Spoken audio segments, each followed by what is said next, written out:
All righty. What is going on, fellas? We are breaking down some team reviews for the first half hour or so of the stream and throughout.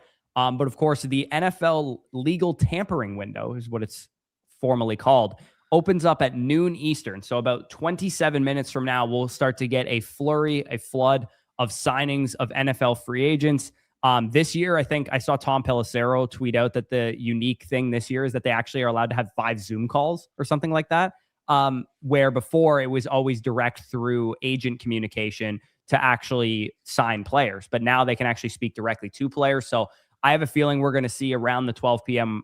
Window, like some of the big names drop, like the Malik Willis contract or like the Alec Pierce contract or something like that. So going to be a ton of fun throughout the stream. We'll go live for however we feel like going live for. Like if at 1:30 there's no signings for a while, maybe we'll hang it up. Or if it just keeps going fast and furious, we'll keep going. So first order of business, Danny, that we got to do is we do have a bunch of team reviews in the hopper here.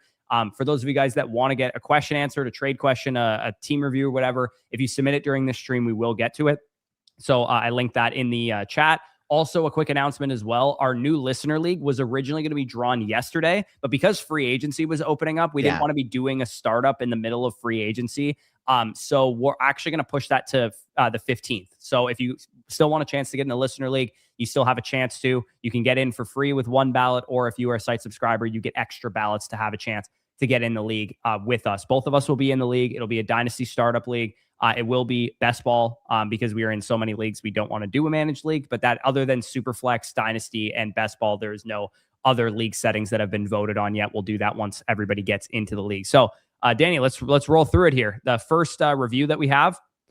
Let me just put this on my other monitor because I hate it on this one. Okay. SC Sanders, and I'm going to send you a trade question because we are a little late getting to this one because we didn't do a stream earlier in the week. I'm interested in help with my Dynasty team. He says 25-man roster, 12 teams, no flex. So it's a little shallower of a roster. Start 7. Keep this in mind. Yeah, it's a 1 quarterback, start 7, 25-man roster. So, the studs at the top are going to be your high-end players. For some reason, my stuff is not showing grades here. Hold on. Give me 1 second. Let me log out and log back in. Maybe that's the issue. Sounds good. But going to be a lot of fun, man. I hope there's a lot of signings. I hope there's a lot of players that get moved around to new teams and whatnot, because I don't want to have like a boring day today. Okay. Yeah. This is, can you see it on your end? Is there something I could try to pull it up. Because in streamer mode, for some reason, it's not showing the stuff there. That is very weird. And I'll type it into the devs here as well. So if I go to streamer mode, put our stream in, boom. Yeah, just see if it's showing the like all the information, because for some reason it's not for me. Here, sorry, I heard you in the stream and I thought you were talking right now. No, I'll keep going if you're looking for it. See here. SC Sanders. No, it's the exact same thing. It's the exact same thing for you. I'll put this in the chat. And it's only that team, because you go to Doc, it shows up his team. You go to OnlyFans, it shows up his. Oh, okay. So it's only that team. Yeah. Okay. So SC Sanders, if you're listening to this, we'll get to this at a later point then when this is fixed, or maybe I don't know. Maybe it just needs to be resubmitted. Okay. Here's what I'll do. SC Sanders, maybe there was an issue with how you submitted the team. I will send him a voucher to resend. Yeah, I'll send you a free team review voucher to resubmit this. So I don't actually have my screen on right now. I'll send you a free team review voucher to resubmit this team if for whatever reason there was some kind of issue when you submitted, and that's why things are not happening for this. But we'll get to this and do the best that we can here. So we obviously don't get to see who's in first, who's in second, and all that kind of stuff that we normally get to see in the power rankings. But when you look at this team, running back wise, he's in pretty good shape with Genty and Jonathan Taylor. Quarterback, it is a 1 quarterback league. So Daniel Jones, Lamar Jackson, Kyler Murray is definitely just fine. Depth wise, he's a little shallow at the wide receiver's a big need. Yeah, like you have Rashee Rice, who's up in the air right now. Alec Pierce, Jordan Addison. I'd rather have them as like wide receiver 4-5 than wide receiver 2-3. So that's definitely a little weak there. And then at tight end, he's definitely a little weak as well. We cannot see his draft picks either. So again, we'll do our best with our next steps here, but we sent you a voucher to resubmit this team. We'll just do a quick overview.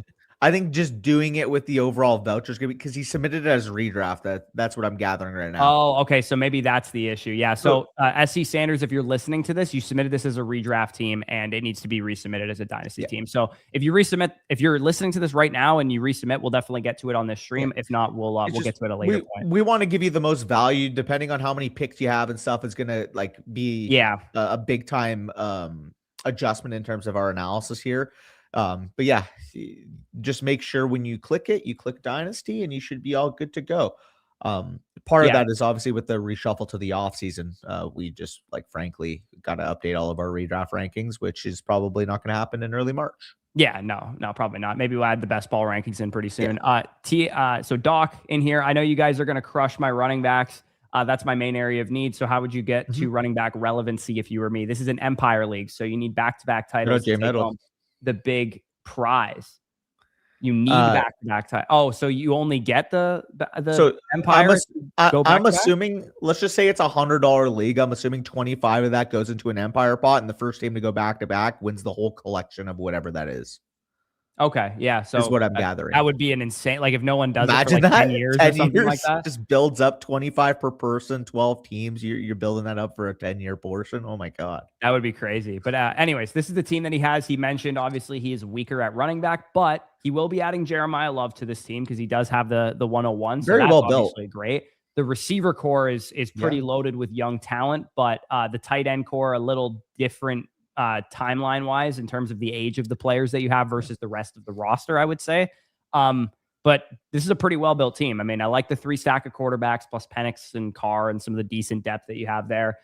The only real problem here is, other running back talent. Would you, in his situation, go, okay, I'm going to draft Jeremiah Love and see what kind of veteran running back I could get for 203 because he could be competitive. I have an idea. With this team?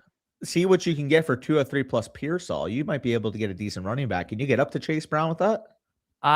Unless the guy was right after that range. Yeah, unless the guy was a true truther of Pearsall, probably not. But this guy's team's not in great shape. He has 2 veteran running backs that might be available for 203 plus something small. Derrick Henry, Josh Jacobs. Jacobs would be a little bit more expensive than that, but Henry for 203 is about a fair deal. Maybe you tack on a Rico Dowdle if it's Derrick Henry. Yeah, something like that. RJ Harvey, I'm not interested in. Nope. Etienne, maybe you could go after with the 203 if someone's worried about him. Maybe he doesn't get a great landing spot. Allgeier is a big one too. If you can get Allgeier, you might even be able to get Allgeier plus. Can you work something along the lines of Allgeier plus for the 203, or maybe even if it was Allgeier plus Tootin in exchange for Pearsall in the 203?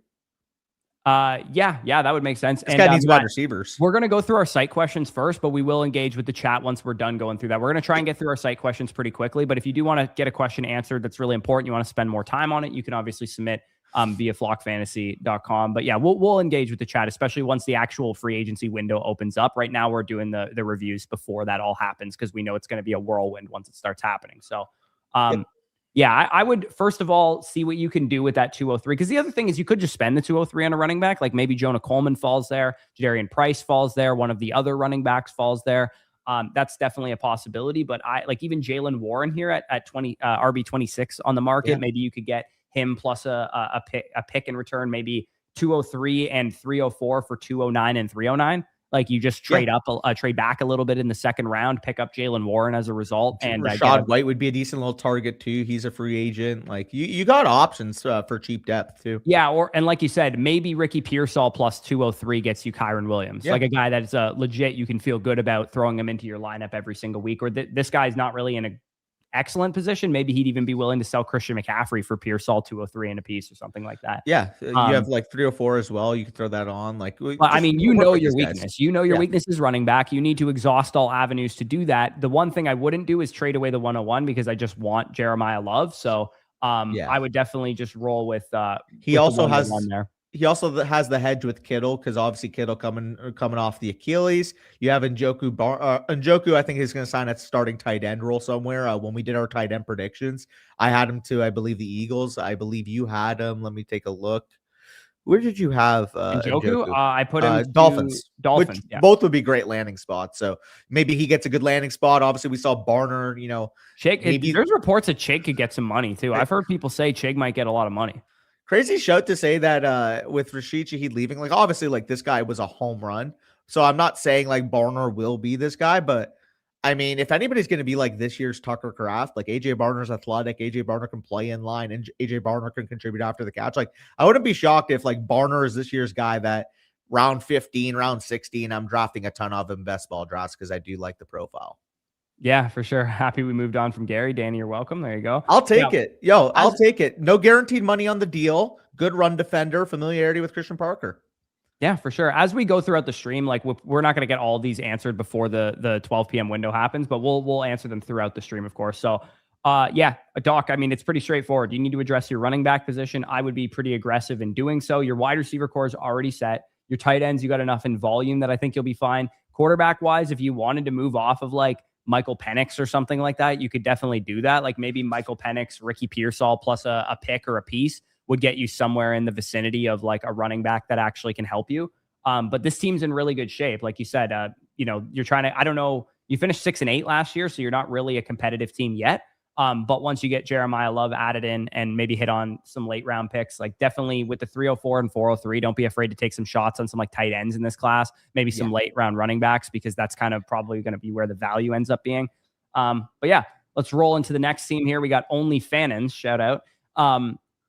2 quarterback, 12 teams, start 9, half PPR. Of course, there's a fucking bobcat just literally, I don't know if you could hear that. Right?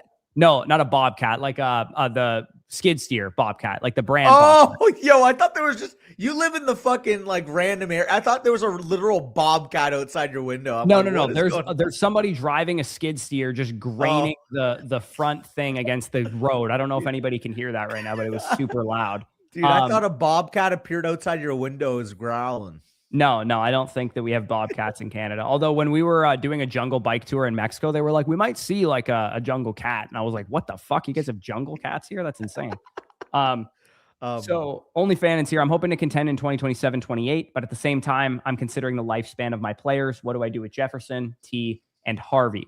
Okay, so, I mean, Harvey's not on his team. So I'm assuming. Neither is Jefferson. Oh, Only Fannins. What? Did it link the wrong team?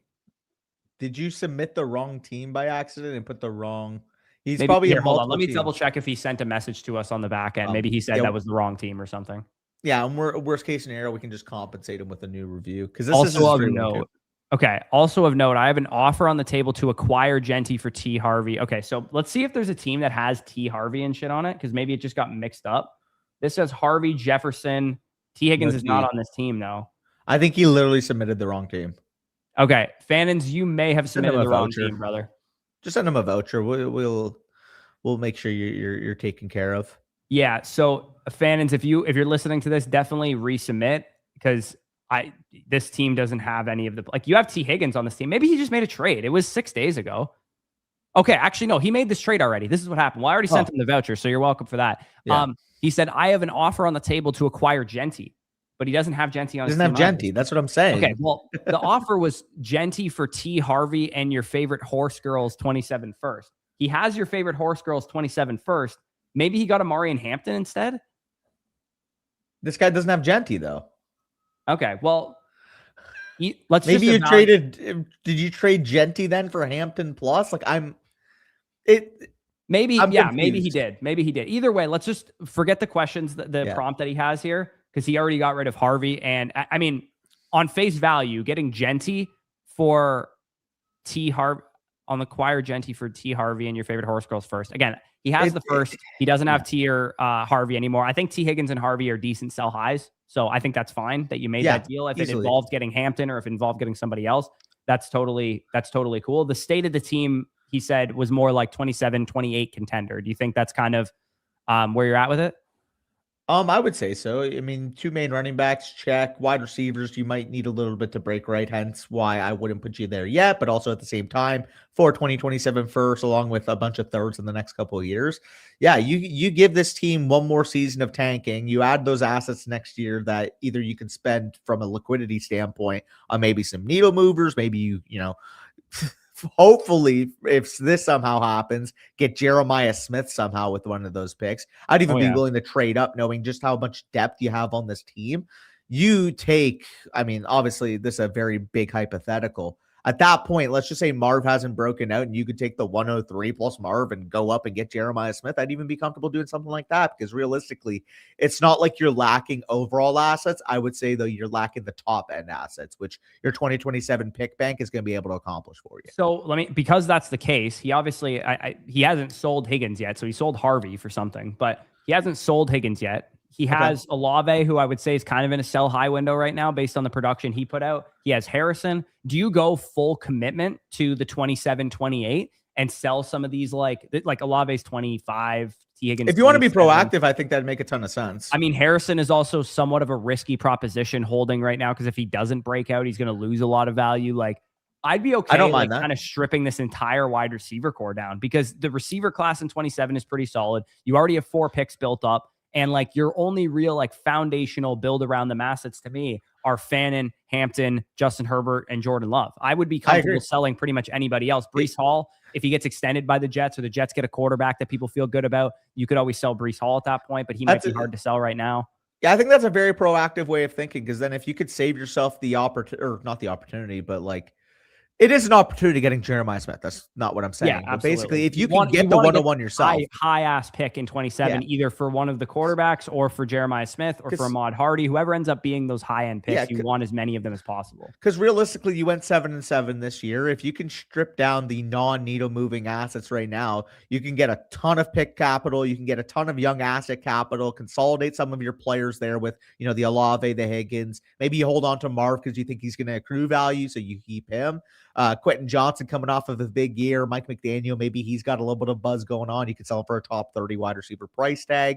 Breece Hall, he's probably going to sign a long-term extension. That could be viewed as a negative, but at the same time, week 2, week 3, week 4 come along, and he's a top 10 running back in fantasy. You can sell him at that point too. People might be hearing this. Well, why are you just telling this guy to sell his whole team? He's actually he doesn't have any 26 picks for starters. Well, yeah, he doesn't have 2026 picks.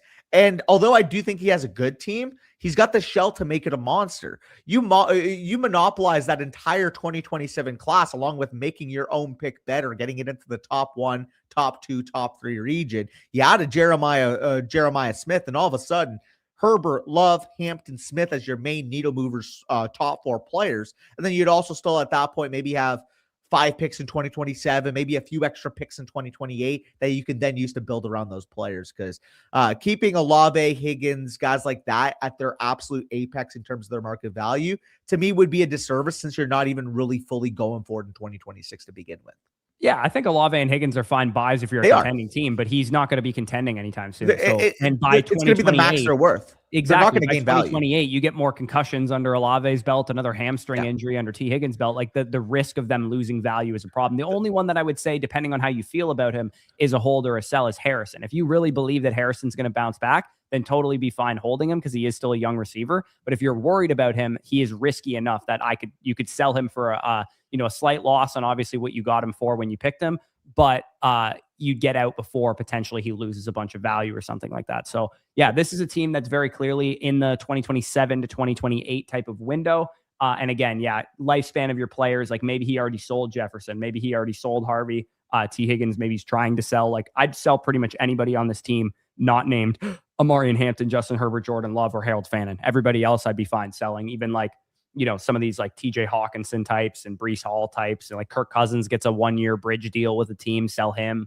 JJ McCarthy, I don't believe in, so I'd be selling him. Maybe you do believe in him, but I don't. I mean, if you have a sell window right now, it sounds like everybody around the league expects Kyler Murray to join the Vikings. Yeah, like you might actually have to hold him for now until, seeing what the season plays out or whatever. But yeah, only Fannon's definitely a hilarious name. You're in good shape though. It looks, and the other thing that's a dynamic that's maybe not present in many leagues, people are undervaluing the 27 class by the looks of it in your league, where you have been able to collect a lot of picks in that class as opposed to 2026. So again, if people are going to not offer you 2026 picks, then go, okay, give me your 2028 first then. Give me your 2027 2 seconds or whatever. Like you're in a position where you're going to be in it for the long haul. So I wouldn't even be at all worried about getting picks this year because A, it's not that excellent of a class, and B, you might get a discount on future picks anyway. So yeah, good shell for a long-term monster, but definitely a lot of work to do there.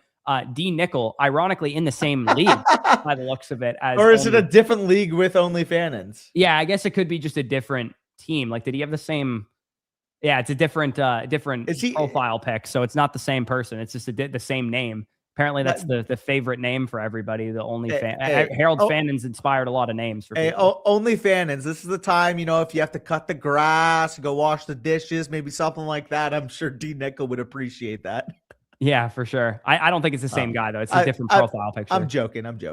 Okay, so Lions Den here. I have so much draft capital. I really don't know what to do. Do I contend, dump picks for proven talent, or hold and draft to fill my holes? Okay, so yes, he does have a lot of picks. 104, 105, 110, 112, 206, et cetera, et cetera. And he also has, by the looks of it, an extra 27-1, which is from a guy who's like not, he's in okay. His team's competitive. It's probably more of like a mid first. And then he also has a bunch of extra picks in 2027. I mean, you have so much volume here.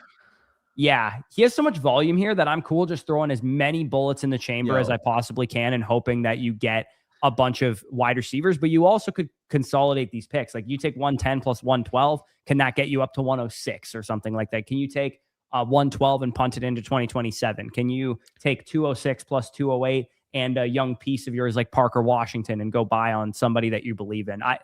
This is like the cupboard's open. You have a full wallet and you can just go spend if you want to, but you are a rebuilding team. So what you should probably be looking to do is hit on really high-end needle-moving assets in the rookie draft, which you have a lot of picks to do. Go sell Cam Scatterboo before the Giants make a play at a running back. Yeah, that's a good. I want to see who has the 102 and the 103 because if they're at risk, so this guy has the 103. He's probably not going to take Mendoza, knowing that he has Herbert and Allen. Who has the 102? Because him having 104 and 105, I would be willing to. So only Fannon's also has quarterbacks too. So at 104 and 105, he's probably going to be looking at Mendoza with one of those picks. Would you be in the camp of moving up from that selection to try and get one of the receivers or something? Because I don't think that he is going to get Lemon or Tate fall to 104. Yeah. If you can do that, I definitely would. Maybe you can even see if, you could always sell Dart or something and then take Mendoza, like if you wanted to. The question I have is, did any of those guys in the top 3 miss out on a running back? Like miss out on Jeremiah Love? This guy's 102. This guy is 101. Yeah, he needs Love, so he's going to take him. So he's going to take Love. I'm saying like that guy only Fannon's. I'm very curious. I don't know how up to date he is with some of the rumors, but can you work up to 102 using Scatterboo? Maybe. Yeah. You could maybe try and do that if you could use Scatterboo to do. It sounds like Scatterboo and the Giants are not going to be super in on the big name free agent running backs, but they are probably still in play to draft Jeremiah Love, I think, is definitely in play for the Giants at this point. So yeah, selling off Scatterboo, like when you have a roster like this, selling off a lot of excess risk is always a good idea. Like to me, Parker Washington's a good sell. His value spiked a little bit. Cam Scatterboo because of the possibility that they I would try to get their numbers too. Like, hypothetically, how close would Scatterboo 110 and 112 get you to a top 3 pick? Like in not as comp of a league as maybe we're in. Let's just say hypothetically. Sorry, like I would add to that too. Who in 112? Scatterboo 110, 112. How close does that get you to a top 3 pick? Maybe you have to substitute out 112 for like. If this guy really thinks like, oh, I don't want the 102 or something like that. I want to trade down. I want to collect picks. He needs running back. He needs running back. Maybe he'd be willing to do it. Maybe you could even talk him into like you have Purdy, Dart, and Bryce Young and Penix. Maybe you could even throw Penix into the deal to give him a third quarterback he feels better about. Yeah. Although maybe he might have saw the Falcons Tua stuff, which I don't know. Might have, yeah. Maybe your 2 favorite creators may or may not have predicted that in the quarterback video. I'm just saying. Yeah, we did predict that in the quarterback video, and don't worry. In 3 minutes, when the tampering window opens up and we start seeing some signings, we will pivot to that. Yeah. We'll chip away at these team reviews as we go through, and we have windows to do that. But yeah, D Nickel, I think that you're in a position where you pretty much have everything all over the place. You could go spend all your picks. Trade down, trade back, trade up, trade into future classes, go buy that trade target that you feel good about. Just don't do one thing across the board. Don't just spend every single one of these picks. Use some of them to trade up, use some of them to trade back, use some of them to trade into future years, and spend a lot of them. I would say the majority of them you should probably spend on players that you believe in because, you and I both are of the opinion that when you have a lot of rookie draft picks, we feel comfortable with our hit rates in rookie drafts that we can just draft a lot of players. But if you're, it's May 15th and there's like a buy low window on Travis Hunter or something and you want to take advantage of it and you're like, yeah, I'll send the 112 for Travis Hunter, no problem. And that's going to be how I spent my 112 as opposed to just taking, Elijah Surratt or whatever player we have ranked there right now. So definitely exhaust all avenues. Write down a couple trade targets you feel good about, send out some offers. If you can't get those done, then just plan to kind of spend those rookie picks. And play it by ear. You say, I have all this capital. Do I contend? What do I do? Do I dump picks for talent? There's no rush, man. You control the offseason. When you monopolize a class and you have the opportunity, even then, you have the 104, 105. More than likely, I'm going to use those assets on players or picks. But realistically, if you want to push the can down the road at the 110, the 112, maybe you can't pull off that Scalaboo deal. Obviously, that's just a hypothetical. You have to move the 110, the 112. You get extra 2027 capital by doing so. I would almost be willing to send 110 and 112 for a 2027 1 and 2 from a mid-pack team. Yeah, no, that makes sense. Matt in the chat said, I have the 103 thinking of taking Mendoza, and I could move 101 for Dart or Dart for 101. I mean, dude, I would be willing to add like a late projected first on top of Dart to get to the 101, to be honest with you, like pretty easily. And I think you probably wouldn't have to do that, to be honest, based on how Dart performs. Is this Matt's team? No, I just saw that question because it's kind of related to the Mendoza 101 area. So I just thought it was relevant. No, you're right. I thought it might be, considering this team's got Dart and he's trying to get up to the 101. Like I thought it would be potentially, but like I would be willing to move, like hypothetically in this scenario, knowing that you're going to get Mendoza probably at the 104. I would be willing to move Dart too. If you can sell high and you can get a top end running back, like would you move Dart for Hampton? Absolutely. Yeah, absolutely. I would move Dart for Hampton. I don't think you will be able to, but because you have these 3 quarterbacks plus Penix plus a pick that's probably going to net you a quarterback with Mendoza, where you pick 104 and 105, you could definitely move one of the quarterbacks. It doesn't have to be Dart. It could be Purdy, who just had a pretty good end of the season, might be on a high in your league. Maybe some people are viewing him as like a 2+ first rounders type of asset, which is probably what he's worth. But you could always sell Brock Purdy at that point and take Mendoza with one of your picks and just kind of reset the clock on a younger quarterback. But we're going to move on to the next team. We do have the window opening up. I do want to just go up, Danny, and maybe answer some of these trade questions that were older submissions. And then as the window opens, I'm sure we're going to have plenty to talk about. So we'll just go through that. Did see a report just now that Romeo Doubs is expected to sign somewhere like pretty much ASAP when the window opens. Staff infection here has I just got a notification. I thought it was a signing already. Staff infection here, shout out. 27 first, doesn't say where they are. I'm just going to assume they're mid at this point, for James Cook, AJ Brown, and a second. So 2 mid first next year, because we don't know where they are, for James Cook, AJ Brown, and a 2. Ooh. Maybe we can see. Face value, I want the ones. Face value, I definitely want the ones. This guy picks are here. This guy is all the picks. So he has so many picks, we have no idea whose pick they are. I would assume he's trying to sell some of his mid to late ones, though. I wouldn't imagine he's selling early first, early projected first. Yeah, no. Don't bail that guy out. Yeah, I would say like that guy's team's already a dominant horse. So unless he's giving you early projected first, I probably wouldn't do this trade. Yeah, because I mean, he's going to give you the less desirable ones, unless you can. Fair, I think this might be his team because it says I receive, and he's the one with the they receive. Like he'd be selling. So if this is his team, and you're selling mid to late projected first. If you can do it for mid to late ones, yes. I'd be willing to do it, but if you're the one selling, then I would probably hold unless they're early. But I think it is him who's making the deal by the looks of it. With the context, I think it makes like way more sense. But like if those were mid to like even like early-ish projected ones, like I would keep. But like you control all the ones, you can move which ones you think are less desirable. So hypothetically, go to his team because, like you said, you're assuming that he's the top team. You have to click the team button. Yeah. Can you click it? His team, sorry. Yeah. So see what ones he has. So like go down. So realistically, Jen Affleck, Miranda, Whitney, Callis Ways, Benz. Also, are these all Secret Lives of Mormon Wives references? I mean, I don't know what that means. It's like a stupid brain rot TV show that Maria and I watch sometimes. But Jen Affleck that's definitely a reference to that. And Miranda and Whitney are also characters on that show. This is definitely a Mormon Wives reference. Do you have inaugurals pick? Callis is a pick I would be willing to give up. Do you have Go's pick? No, you don't have. You have Go's third. I mean, he's got 2 of the best first. Ben, give up inaugural and Callis. Also a 10-team league, though, for what it's worth. Can you give up inaugural and Callis once? Yeah, if you can give up the late ones, you can definitely get away with it. But in a 10-team league, that actually does change my answer a slight little bit. I think you should be able to get maybe a better receiver than AJ Brown in this deal. But it is a start 10 too. Yeah. So like you do want top end. It's a pretty fair deal. Like James Cook's going to be a huge asset for you and that kind of thing. But see, do we have anything? The window's open, but nothing has happened yet. So we'll keep you guys posted on that. I just want to ask one thing. If you guys are in the chat right now, the only deal you're not allowed to spoil is Mike Evans. If something happens to Mike Evans, I just refrain. Please do not spoil it in the chat. If you want to go, oh my God, Alec Pierce just signed to the Patriots or something, sure. I'd prefer you don't, but if you have to do it, as long as it's not for Mike Evans, also, that would be ideal. It's funny timing for that. I have no clue how they pulled it off. I'll say it out loud. Alec Pierce is back on the Colts. What? 4 by 116. Wow. Maybe that means they made a decision on Daniel Jones. They don't want to fucking sign him. I knew that was going to happen when I put Alec Pierce on the thumbnail, that he would. Now I got to change it. Well, I had him to the Raiders, so I guess we could put red beside both of our things. That was hilarious timing, by the way, that you referenced it immediately. Yeah. So I mean, Alec Pierce back on Cincinnati.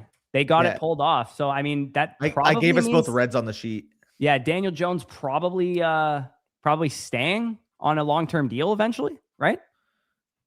Well, you have to have a solution. That was part of why Alec Pierce wanted to stay, right? Almost $30 million per year is what we expected, but the Colts being the team that gave it is a shock. Everyone's in shambles, I'm sure. Like the Raiders and the Patriots and like those teams are in shambles. I wonder if the butterfly effect here, Danny, is that the AJ Brown deal does happen now, because I think the Patriots probably had their eyes on both of us. I mean, we both had it. Yeah. Neither of us predicted the Pierce to the Colts because that was no fun. No. I mean, in hindsight, you talked about it when we were going through. You were like, I kind of almost want to put him on the Colts here, but that's crazy. Yeah, because I wonder that means that they're going to move on from Pittman then, which is like the only possibility. I said, I'm like, I'm going to regret this if this it looks like it's happening. So good on the Colts for having the stones to be able to do that, because I do think if the option is Pittman or Pierce, I'm keeping Pierce every single time. Yeah. So if you like, where did you have Alec Pierce in your dynasty rankings before this move, like heading into free agency? So I didn't want to get too carried away with adjusting the guys that were free agents. I wanted to like react to it and then adjust them up, just because like we'll have more context. But going into the free agency cycle, he was 34. Okay, so you had him quite a bit higher than I did then. Oh, yeah, actually? I think I was more in the early 40s, just because it's not because I don't think Pierce is a good player and he wasn't going to get a big contract and that kind of thing. I just think it's because Pierce is the type of receiver that is not a high volume receiver, that like on a season in, season out basis, are you ever going to get a top 24 fantasy point per game season out of a guy like Alec Pierce when he's not 140 target per season receiver? That's kind of my hang up with him. Not necessarily that he's not good or anything like that. Yeah, fair. I just think he's also got market value right now. He's more of a standard league guy too. Like just because he's a touchdown and big play guy versus a PPR guy. Like, like I could pull up receivers who outscored him last year and you'd be like, really? They outscored him? Like PPR type of receivers? Well, yeah, because he did a lot with a little volume. Yeah, like I bet you Wan'Dale Robinson outscored him easily. Oh, definitely. Year. Yeah, no, I don't think that's a question. Free agency is always blue balls. That's fine. I mean, speaking of Wan'Dale, like odds he doesn't go to the Titans. Plus there's no way he's not on Tennessee, dude. There's no way. If anyone, that's what I mean. Just plus for what it's worth, if Wan'Dale doesn't go to the Titans and one of you guys predicted your Wan'Dale landing spot, I'll give you 3 points. I'll give you 3 points. I knew you were going to say he's not on Tennessee and he doesn't go back to the Giants. If you predicted a different landing spot for him. Yeah, no, he is. I mean, it's going to be a moot point in like probably an hour. So just for the time being, since it's the only trade or the only signing that happened, I changed the thumbnail to Alec Pierce, Colts to Colts, like on the thumbnail, because I was like, well, I had him on the Patriots in the thumbnail, so I can't obviously do that now. But if we get another signing that's more interesting, I'll change the thumbnail again. It's the only signing that's happened so far. Also, big rumblings. Apparently, the 49ers might move off of Trent Williams, aka they might spend a bag. They might try to spend a bag. Zacchaeus just signed with the Falcons. Who gives a shit?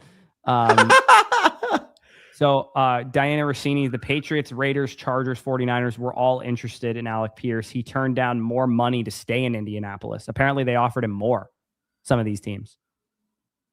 Really? Offered him more than 116? Well, you had to imagine the Raiders could have definitely offered him more than that, like just cap space wise. I thought it would too. Yeah, so Pierce going back to the Colts is definitely the biggest news so far. Zacchaeus, who gives a shit, but yeah, that's also a signing that happened. It would be very Falconsy to be like, we're good at receiver now. We signed Zacchaeus. Okay, so question that we got in the meantime here for Keegan SP. I'm in a full rebuild. Marv on the block, worth it? ? So Marvin Harrison, Shedeur Sanders from Michael Penix in the 109 is the trade that he has here. What are your thoughts on this deal? Penix definitely a little bit more valuable than Shedeur, but not by like a shit ton, in my opinion. I'm taking the Marv side. Really? You're going to go Marv and Shedeur here? Yeah. Just the mystery box element of Shedeur versus Penix kind of thing? Both quarterbacks stink, and I prefer Marv over the 109. That's fair. Yeah, that's fair. I guess the question here is the gap between Penix and Shedeur big enough for you to actually qualify? Like, because Harrison's worth what? 105? Would you rather have Tyson or Harrison? That's about the range, yeah. Yeah, I think I'd rather have Harrison, but that's about the range. Both quarterbacks suck, and I prefer Marv to the 109. Like, I don't think either quarterback's gonna, make me pay for missing out on them.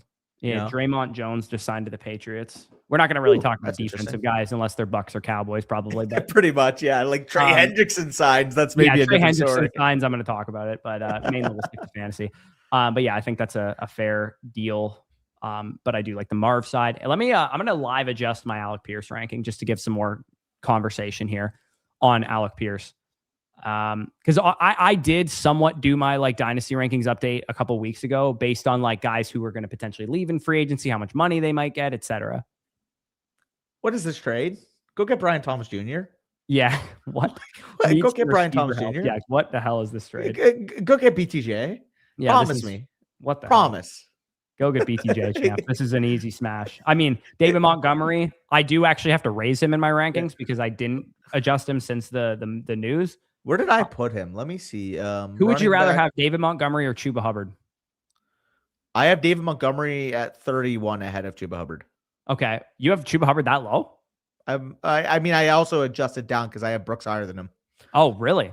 So that's a pretty bold stance. I don't think a lot of people have that. There's so much turnover at running back, and he was fine efficiency last year, but realistically, Chuba had a down year compared to his year before. I would rather take the upside shot on Jonathan Brooks for both guys that are probably valued outside of the top, 20 picks in this rookie draft. Like, you wouldn't pay more than a 205. I would pay the 208 for Chuba Hubbard if I was a competitor. That's what I mean. You wouldn't pay the 205 or higher for either. So at that point, I'll just swing for upside. That's fair. Yeah, I think they're both worth about a mid to late second rounder. I'm going to put David Montgomery just on the spot here. I'm going to put him at 27, right ahead of Trey Benson, DeAndre Swift, right behind Jalen Warren, Tyler Allgeier, and Chuba Hubbard. I'm a little higher on Hubbard than you seem to be. Yeah, and I got to move. There's a good chance he could have an RB2 type season this year. Fair enough. I'll capitulate a little bit. But I have Brooks at 31. It's not like I have him that far behind Hubbard. Well, I have Brooks at 31 as well. I had to move Montgomery up because there's some names that I realistically would take him over. So let me just adjust some of that. Eric Stokes, 3 years, and where do you have Charbonnet ranked? That was one I fucking struggled with. Charbonnet's at 35 for me. I have him below. I gotta lower him. I have him below J.K. Dobbins, Alvin Kamara, Blake Corum, Jonathan Brooks, DeAndre Swift, Kyle Menengai. Yeah, I lowered him. That's probably more of a fair range. It's just not really anything I feel great about. Like, I could even talk myself into the guys behind him, like Tyrone Tracy, Ramondre Stevenson, Woody Marks, Tajay Spears. Like, I talk myself into those guys over Charbonnet, to be honest. Yeah, you're right. I definitely needed to adjust that part. All right, BTJ, let's go. Yeah, BTJ. Also, Jared said, so Bush, I got to ask you something. What's good? Yeah, this is a good question. What do you think about Pittman now? After they re-sign Pierce, do you think they cut Pittman or trade Pittman or something? Like, I don't think anybody trades for his contract. I think he gets cut and he saves $24 million free in terms of the cap space, and he accrues $5 million dead cap for the Colts. I disagree with you. I think someone will trade for him. Someone's not trading for him at $29 million. Well, no, I would have said the same thing about Christian Kirk's contract with Jacksonville, and the Texans sent like a 7th round pick for him. Maybe it's $29 million that a team would get on their books. They could restructure it once they get there. Maybe. We'll see. I just think did he actually get signed? Someone said Tua to the Falcons in the chat. I think he's just talking about the rumor that we were referencing. Yeah, there's a rumor about it. I haven't seen an official signing yet. But if Pittman who would be interested in trade? Let's say Pittman gets traded and or cut. Who would be interested in going after Pittman, do you think?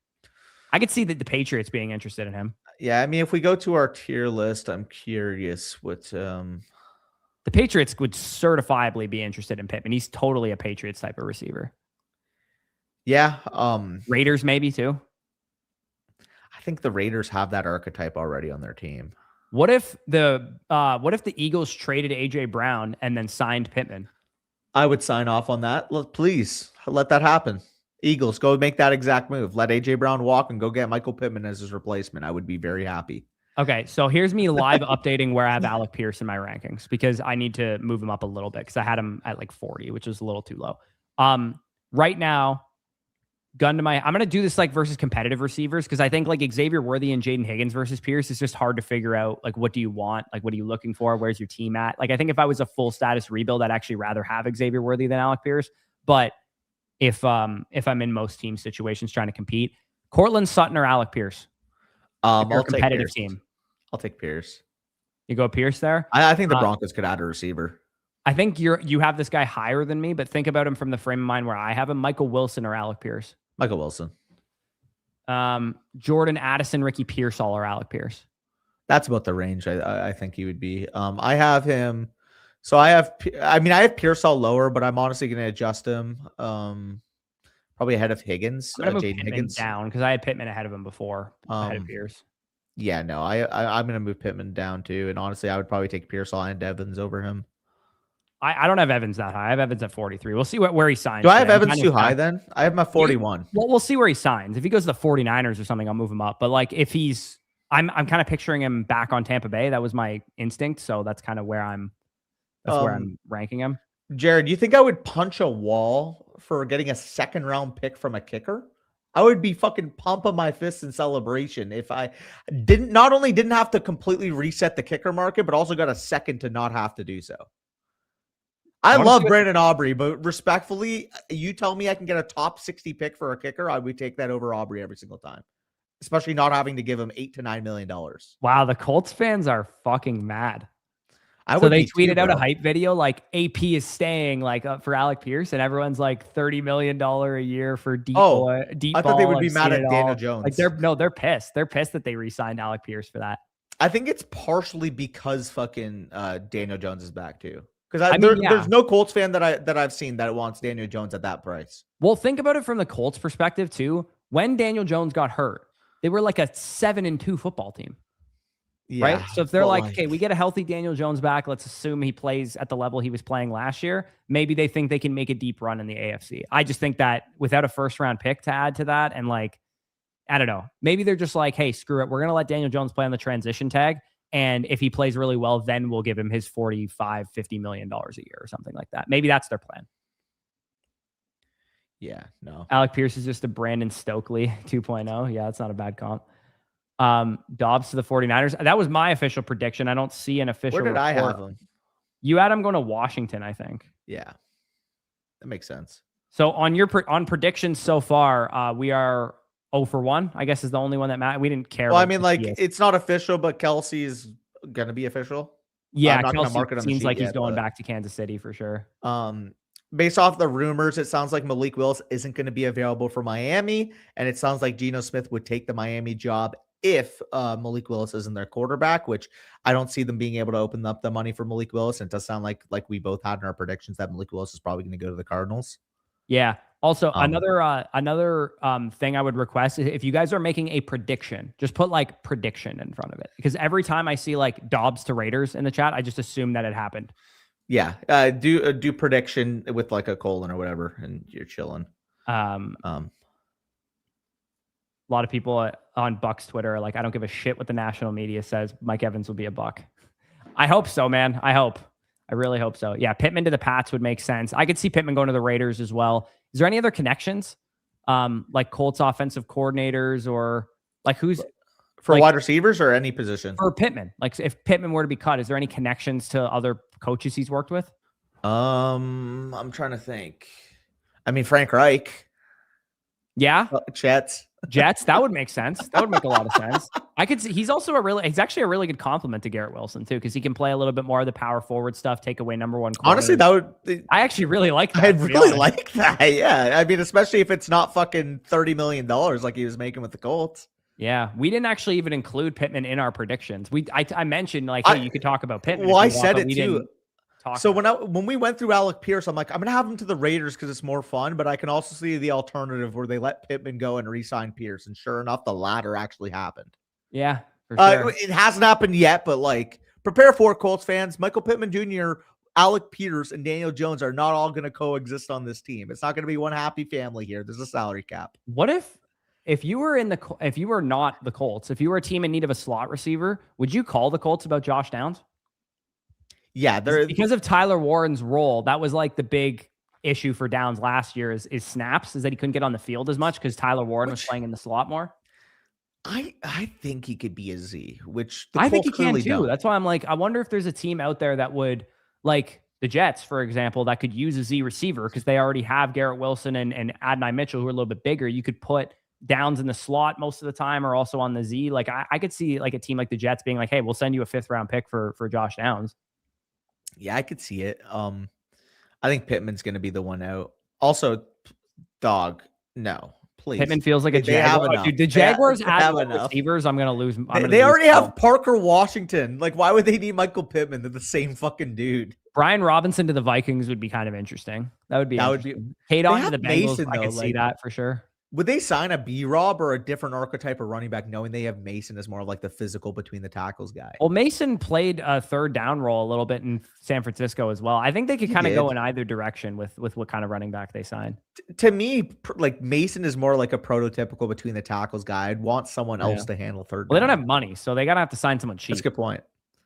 Like if they could get Rico Dowdle for 1 year, $5 million or something, I'm sure they'd like to, but it depends on who they can get. Prediction BTJ to the Broncos. That would be fun. Gabriel, assuming that's a prediction, just make sure you write prediction before that. But that'd be interesting. I mean, it's probably likely. Why didn't you want Tampa Bay to lock up Otton? He's gonna get like $12 million a year. There's no way I'm paying because he can play in line, bro. Like those guys just get like Dalton Schultz got $13 million. Yeah, like I just don't want to pay him that. And also, I've watched a couple of the tight ends in this class, and I think it's a pretty solid group. And also too, like I would rather do like what Jason Light likes to do is like go get like a really cheap free agent tight end, like a Jonnu Smith or a Noah Fant or something, and then prepare that, hey, 15 overall on the board, we could take Kenyon Sadiq, or maybe in the 2nd round, we could take Eli Stowers, or in the 3rd round, we could take Max Clare or something like that. Like I think getting a tight end from the draft would make a lot of sense. We already have blocking tight ends on the team too. So we actually need a receiving tight end. And I think Cade, his strength is as a blocking tight end. And we don't really need, because Payne Durham's a really good block. He's one of the best blocking tight ends in the league, Payne Durham. So we can pair, we're actually one of the few teams that could go after like a Chiga Okonkwo or an Isaiah Likely or somebody who's kind of a liability in line and just use them purely as a receiver. Arthur, you kill me. That's awesome. Out of the Bucks. I still will never forget when you said that the Bucks would be favored in the playoff game over the Seahawks. That was obviously wrong, but I do stand by the fact that the Bucks still have a top 5 to 6 roster in the NFC. I still think they have a really good roster. Okay. Better than the Seahawks. That was bad. That was a bad one. Also, a real buzz with Kenneth Walker to KC, by the way. Please, kind of need that. Please, man. I mean, I don't see any difference between the 103 and the 102. No, so neither do I. I mean, considering you have the guy who most will take at 103, at 102, I'm sure you're getting Tater Lemon and just throw him in a hat kind of thing. You might be able to get either with all the fucking the only way this like I wouldn't do it first and foremost. The only way with this would make sense is like, oh, you are completely desperate for a quarterback, but in a 10-team start 8 league, that is not a thing. Sorry, I fucking completely brain malfunctioned. Yeah, I know this won't happen, by the way, but I knew it was coming today. When Tyler Linderbaum was up for free agency, I knew the Tristan Wirfs pin video was coming. Like someone was going to tweet it out. I would love to see them on the same offensive line, but we just don't have the money for it. And we don't really have a need for it either. We could move Graham Barton to left guard and put Linderbaum at center. And our offensive line would be the best in football. Like nobody's bit. Like if we had Wirfs, Barton, Linderbaum, Mauk, and Gadecki. Our offensive line would be the best in the league. It's just we don't really have the money to pay him $24 million a year, whatever Linderbaum's going to get. We might need to start calling you Bush Lad. Why? Because I'm being biased. You're sounding like me. Yeah, maybe. Maybe have to. Yeah, Eric Stokes, Bucky the Moon. Prediction, Travis Etienne to the Chiefs. That was, I believe, the prediction that I made in our video was Etienne going to Kansas City. Yeah, I had Etienne to Commanders, I want to say. Kenneth Walker to sign with the Chiefs, boys. Kenneth Walker to the Chiefs. Another one for the lad. Damn it. That also... See, the challenging thing is that it also coincidentally knocks off my Etienne to the Chiefs too. So like I'm screwed, and I can't get Kenneth Walker to Tennessee, which is what I predicted. Wow, dude. Wow, Kenneth Walker to Kansas City. Yo, I'm fucking cooking. What the heck? I'm getting rinsed. So, okay. Let's have the conversation now about where Kenneth Walker top 15 belongs. pick. No, let's talk about Dynasty first. Oh, Dynasty, right. Okay, Kenneth Walker, Breece Hall, Dynasty, straight Walker. Up. Okay, Kenneth Walker, Chase Brown. They are the same age. Call me crazy.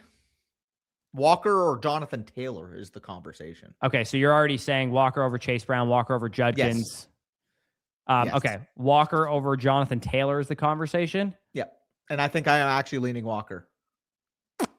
Yeah, I mean, we'll see what the terms of the deal are. I think if it's big time cash, 2 years of fully guarantees kind of thing, like I think you got a better window. You get 15 per. You probably got a bigger window with Walker. Like I wouldn't be shocked if this time next year, like not going into this season, but the next season, Jonathan Taylor's maybe not the same player as he once was kind of thing. So I think Walker over Taylor is very viable and reasonable. I think you could say Walker over Irving even too. That I have it ranked that way now. By the way, I understand it isn't, but also like they were getting legitimate RB2 production from Isaiah Pacheco and Kareem Hunt. Like that's my counter to that. It's like it doesn't have to be what it was a few years ago, but at the same time, Walker too, we've both felt this year he's been underutilized as a receiver out of the backfield. That's not going to be an issue with Kansas City. Nope. Kansas City has made their way with having elusive lead backs before, or Kansas City, aka the Andy Reid regime since he's coming to the NFL. You look at Westbrook, you look at Charles, you look at LaShawn McCoy. Like Walker is that archetype of back that Reid has famously made top 5, top 8 overall in fantasy. Like this is as big of a win as you could ask for. It is, and the butterfly effect is now. Tennessee's taking Jeremiah Love, right? Yeah. Like the only reason Kansas City makes this move if they think they have absolutely no chance of getting Jeremiah Love, in my opinion. Man, I'm feeling really good about my predictions right now. Let's just say that. Can we mark each other off, by the way, for the Jets? Like that's going to happen. Or Breece Hall to the Jets. Like that's already basically confirmed. Yeah. Right? Anything like, I mean, I guess we'll remove it if he gets traded or something, but yeah, I was just going through franchise tags and stuff. We can mark off. Ooh, man, that's fire. I'm gonna make a ticker at the bottom of the screen so people can keep up with the deals as they're going on. Okay. Mostly the fantasy relevant ones. Yeah, I'll just the fantasy relevant ones. Yeah, obviously makes sense. Just so people can see them while we're talking. But yeah, Kenneth Walker. I think you can argue him in Dynasty now as right there with James Cook. Probably in terms of... I have them exactly there. 6 Cook, 7 Walker. Yeah, I mean, from a value standpoint, what would you pay for James Cook in a trade? 2 ones? Yeah, equivalent of like maybe the 104, I would say is his market value. Like him versus like Mendoza versus the wide receiver 2 in the class is probably about the value range he goes in startups. Okay, so would you pay that same price for Walker is my question. Mid to late third startup value is, I think, about the appropriate price for him. Okay. So, yeah. In a trade, you'd pay 2 ones. They're same tier for me, yes. Okay. I would. I think that James Cook should maybe be valued a little bit ahead. But which is fine. But yeah. See, the other thing is like, I have James Cook and Walker now in a mini tier by themselves because I don't think they're as valuable as Hampton, Genty, or Etienne either. You think they're more valuable? I mean, I think they are more valuable than Irving and Taylor and those guys. I think Taylor maybe has to be in that tier just because of how he started last year. But like, I definitely do prefer Cook and Walker to Taylor. Yeah, I think you'd pay 2 ones for Taylor if you're a competitive team. Yeah, I think you would. Yeah. But Irving, I'm not paying 2 ones for right now. No chance. Well, and if he survives today, no Tyler Allgeier or something, maybe I could put Irving back up there. But for now, I think there's a legit concern that he could get some serious competition for his job. Also infected. No, he can't because he already got me basically assuming it's an actual confirmation. One up on Bush on that prediction. So like, just stay on the Chiefs. Just as I said it, what? The Bucs are re-signing Cade Otton. That is not wait. Does that mean that the Cowboys got Hendrickson? What it does mean is that Evans is probably gone. Did we actually prioritize Cade Otton over him? Like, what are we doing? What are we doing? No. Oh, no. Well, I got to make the thumbnail Kenneth Walker to the Chiefs now. Yeah. Also, elite tweet from Mina Kimes, shout out. But over the last 2 years, Chiefs running backs have run for 10 or more yards less than 9% of the time, which is 31st in the league. That's Kenneth insane. Walker last year had the third highest rate of 10+ yard runs. So, like, talk about getting some explosiveness back on that team. That's exciting. Yeah, we don't have contract terms yet for Kenneth Walker, so I'll add those in once we get them. I would guess 2 to 3 years, 14 to 15 per. Yeah, I'd say it's probably a 3 for 45 type of a deal with like 28 million guaranteed. Otton is a stud. Otton is a good tight end. I hope we didn't pay a lot for him. If we got him on like a 3-year, $24 million deal or something, then I'm totally fine with that. I just don't want to, I don't want to look and be like, oh my God, we paid what for him? It's fucking 3 for 36 or something. I just don't think he's that great, but I also don't really want to take a tight end in the first round either. So I'm not totally mad at that part of it. I don't really want to take Kenyon Sadiq with the 15th pick.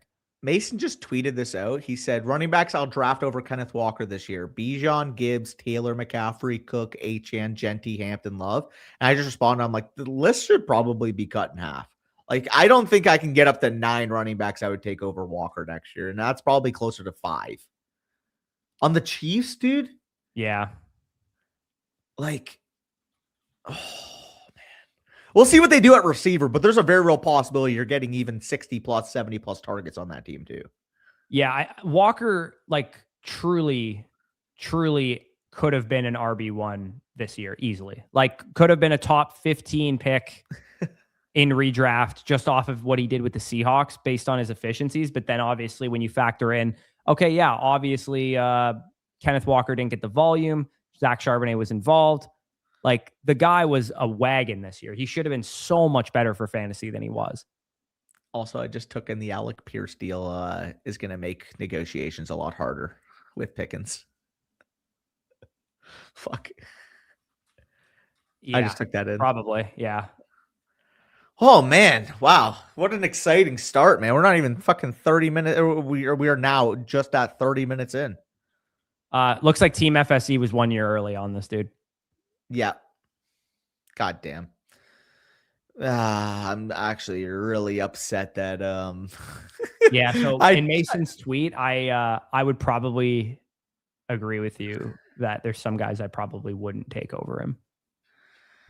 Man, would you take Genty or Walker in redraft next year? Like, I think that I would need to see what the Raiders do, but I'm leaning Walker right now, man. Like, he's a very, very good running back, and he landed in as good of a spot as he could have. Yeah. Like, this is like, why can't he average 20 points per game on the Chiefs? You know, yeah. But so can Genty, but like that's the tier though. That's probably mid-second round, early second round of drafts next year is where I'd be at. Yes. Sorry, I thought I got some more notifications. Just the Cade Otton deal again. That's a good question though. I want to see if there's a free agency tracker that I can share screen of right now. Instead of, because we're not gonna have time to go through these team reviews while this is still going fast and furious. Or if you want, we could pivot into one right now. We could do one right now. All right, let's do one right now. Just if you guys are getting a team review, if you want to submit one, obviously go ahead. Just keep in mind we might be kind of in and out of it, just because if some news gets announced, we're going to talk about it like live. That's what people. Yeah, that's what people are talking about and listening to us for right now. So we are going to prioritize that, but we will get to these team reviews nonetheless. Okay, better lucky than good. We have this team here. Took home the chip last season after a 4-season rebuild. Traded Chase, JSN, and London last offseason. I'm wondering if I should liquidate any of my assets into future year picks, given the amount of depth at both wide receiver and running back. I mean, how close are you to just being the best team in this league based off that value? Like, He's got twice the amount of value as ananybody else. Yeah, go fucking win the championship. Look, what? Yeah, like he's gonna add Jeremiah Love to this team too. Yeah, like maybe your depth, like if you wanted to liquidate Zay Flowers or something like that because you had fucking 6 wide receivers that are ranked in the top 10, like sure, but like frankly, just dude, keep your like depth. Frankly, this team is goated. You already played the value game and you fucking ripped everyone. Exactly. And also, too, and you have 2 27-1s? Go trade for a stud tight end, first of all. Like, you have Pitts and Gadsden and Hawkinson who are fine, but it's go get Bowers or McBride or Loveland. Yeah, go get Bowers or McBride. That, like, do whatever it takes to get it. You got to trade Tedero, McMillan, Kyle Pitts, and a 27-1 to get Brock Bowers. I'm doing it. Because, like, this team is that good. Like, bro, your bar is basically double everyone else's. Is that what I'm reading? This is, yeah, double. Exactly. Arthur with a brag team call out here. This is a brag team. For sure. Absolute brag team. And he said after a 4-season rebuild, he took home the chip last year. Like this is a goated team. Who do we have to the Seahawks? Did I have anyone?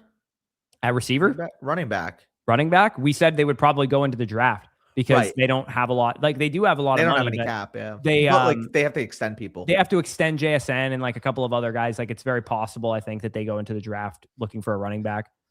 Man, I mean, like that's got to be the Jadarian Price spot, right? Yeah, I would think so. I think he's a good fit for what they would want to do too. He also like what I was going to say as well is with Jadarian Price, he's like a little bit undersized compared to what we thought he was. He would fit. Charbonnet's a little bigger. He can be a little bit more goal. Like it'd be the same exact situation probably. Where he's got the number, by the way. 3 years, 43. I was pretty close. I said 3 years, 45. So, well, yeah. I said they would sign 3 years, about 14 to 15 million per. So, like, it ended up being exactly in the middle of that, pretty much. Yeah, that was okay. Good on us. 3 years, 43. Yes, sir. 3 years, 43. It just so happens, of course, I rostered this guy in the 2026 regular season. He then proceeds to be the Super Bowl MVP and sign with the Chiefs. Yeah, well, I drafted him in the Flock League, so you're right. I'm right there with you. Team FSE was a year early on him. I mean, I was a year early on Garrett Wilson for what it's worth because Garrett was playing super well before he got hurt. Dude, my Flock League team is going to be something we marvel at in years about how I turned literally on paper such a good roster into absolute dust. Also, I got nothing from those guys. It's exactly what I said it was. It is 3 by 45, worth up to 45 is what it just got reported for. Let's go. 3 by 45. Look at that. Look at dialed in on the contract terms here. I don't know. I'm hoping everything holds fort because you may or may not be by the end of this be 0-2 dinners after the coaching cycle I took you down to. Yeah, I'm getting rinsed on these predictions, unfortunately. Hopefully, I mean, you got one wrong already. James Conner didn't go to the Lions for your bonus. I'm gonna need to hit some bonus picks. Yeah, no, you're gonna have to hit like a Christian Kirk or bullshit. Imagine would y'all ever do a Flock Dynasty League? We've talked about it for sure. It's something that would be tough to create content year long. Exactly. That's the challenging thing with a Flock Dynasty League is that we would probably be lacking content in season relative to the redraft format that we do. But it would give us some off-season content. Like maybe what we could do, and I can propose this idea to Mason, is a once a week podcast for the Flock Dynasty League, and then like the regular Flock League stuff. Yeah, that would Dynasty people are more willing to listen to long form content, trades and stuff. It would keep people engaged in the off season. I don't think it should be the same format, I guess would be my point. If it was a Flock Dynasty League. Mason's got to learn Dynasty too. He just does redraft. Yeah. I mean, like he hasn't played in Dynasty recently, but I know he was in a bunch of leagues, but he tapped. Take my money. It would be funny. It would be funny. And I think, well, I mean, I don't know. Like there's definitely other creators in the league that are more versed in Dynasty than they are in redraft. Like as good as Avery has done in the redraft cycle, I think their specialty more so is Dynasty than it is redraft in terms of the content that they make. I'm going to keep looking back on my 2026 Flock League team and just crying about it. Because it was 2025 for starters. 2025. Sorry. God. Looks fucking stacked on paper. It's like the Tampa Bay Buccaneers. Stupid Bucks.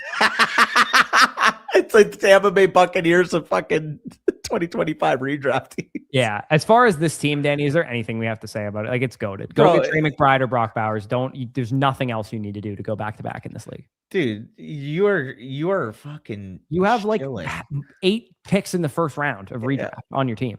It's definitely a brag team, but like obviously, like in case like you're genuinely asking for advice, keep frying these people. Yeah, keep cooking. Make sure they get buy-ins up front because they're gonna leave.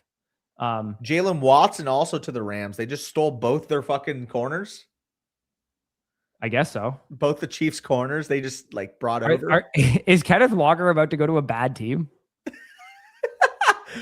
I mean, hey, I'm not complaining if the Chiefs don't get many stops on defense because hopefully Walker has the third down role there too, and we can get some pass catching opportunities. Yeah, we know he's not going to. He did fucking not last year, but the year before with the Seahawks before he got hurt. That's true. He had like 60 targets in like 11 games. He did have 60 targets in 11 games. Also, my biggest pet peeve of the 2025 season usage with Walker is the people that are like, how could you have said all this? It was always a committee with Charbonnet. Like, he wasn't the clear bell cow when he was healthy all years prior. And then Kubiak switched that literally this year. Yeah. Like, maybe it's... Unfortunately, just Kenneth Walker, every like Kenneth Walker slappy that didn't like him got proved right, which is so annoying because it seemed like for the wrong reasons too. It seemed so much like he was going to be, it was going to be his year.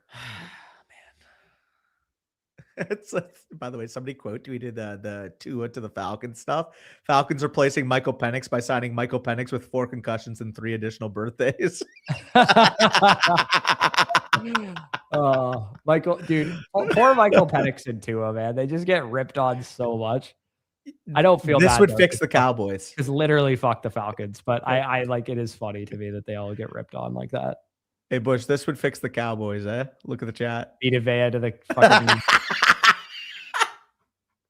Vita Vea for a 4th was the funniest. Man. Every time we would be talking in chat, I would just keep sending that. Yeah, I'm making a new thumbnail right now with Walker on it. Yeah, bet. Yeah, Walker to the Chiefs is fun as hell, man. Can't lie. That is really fun. I think he's going to end up being like a top 15 redraft pick, most likely. We're looking at for sure a guy that's going at least in the mid to late second round, for sure. Easily. If not, maybe he sneaks into the first round. Like, I think it's possible that he gets up there. Like, let's try and get in the mind of the public here, Danny, not like our own minds. Would the public take Kenneth would make him really third over James Cook? Would the public do it? Would the public take Kenneth Walker over Devon Etienne? I think they would. The public love looking at the previous year's production, and they'll see Devon Etienne as a top. Right, but they also hate bad offenses. Fair. That would be a coin flip because the public and the public. Would you take Etienne or Walker? I'd have to see what the Dolphins do at quarterback first, but I actually think I might take Walker, to be honest. I might too. Like that's a good combo. It would depend on what they do. How bad are the Dolphins truly going to be? If they're going to be pretty solid, then I wouldn't. But if they're going to be really bad, then I might. Genty versus Walker. What does the public do? They take Walker, right? The public? The public hates Walker though.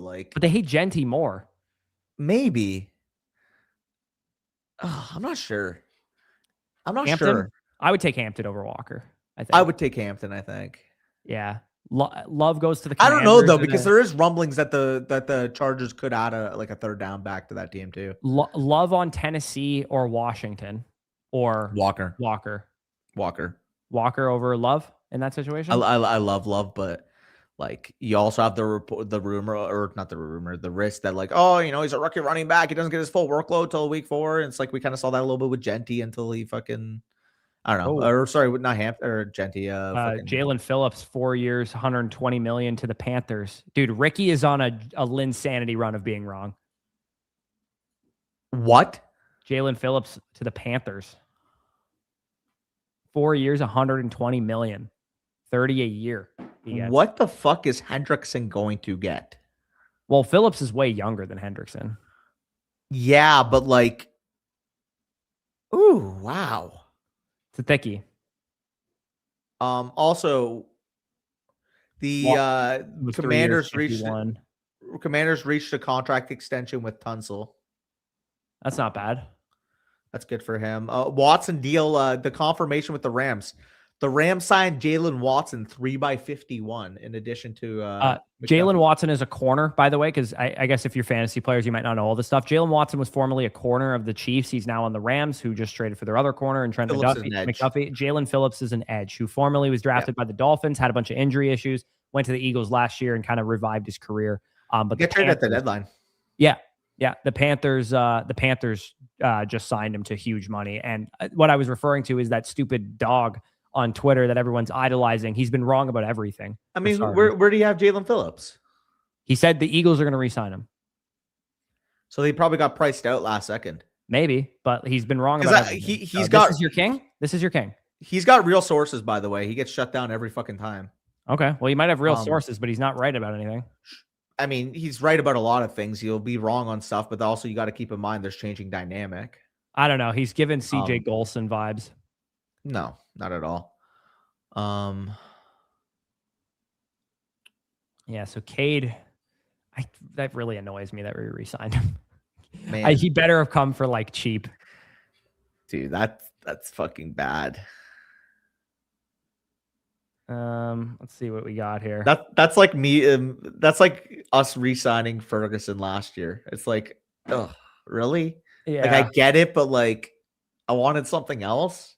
I mean, of all of our active free agents, other than Mike Evans and Levante David, Otton would be the one I would want to re-sign. Like, I don't want to re-sign Jamel Dean. I didn't want to re-sign Logan Hall or Hassan Reddick or any of those guys. Like, Otton at least was a homegrown. We drafted him, developed him. He is one of the better two-way Ys who's young in the league. Like, he can block, he can catch the ball. He's just not a dynamic receiver. But we also don't need a dynamic receiver at tight end because of our receiving core. Yeah, no fair, but still, like that's sexless. Mike's gone though. Like Mike's got to be gone. If we re-sign Cade Otton, Mike's gone. Like there's no way we would have re-signed Otton and Mike. It would be funny if like you were prepping for Hendrickson and for fucking Evans, and then the big fish you got back was Otton. Yeah. So also, Lukey, is this a prediction? Pittman to the Steelers. Is that official? Pittman Steelers. People are saying Steelers. Pittman. Late round pick swap. Yeah, you got dealt. I fucking told you. Late round pick swap. Wow, the Steelers going gross. I told you they would. Yo, Danny, remember what I said in the wide receiver video that they're going to have the most expensive offense in the league? I think we actually mentioned that in the video. It's like, yeah. If Michael Pittman gets, we said it like if Michael Pittman gets cut, he'll go to the Steelers. And I'm like, Danny, I predicted Pierce to go to the Steelers. Oh, the wrong Colts receiver. Oh my God. Did you see that meme of the GIF where it's like, fucking, yeah. I keep thinking about that fucking now. That's just, dude. What the fuck? I think it's a good fit. He seems like a Steeler type player.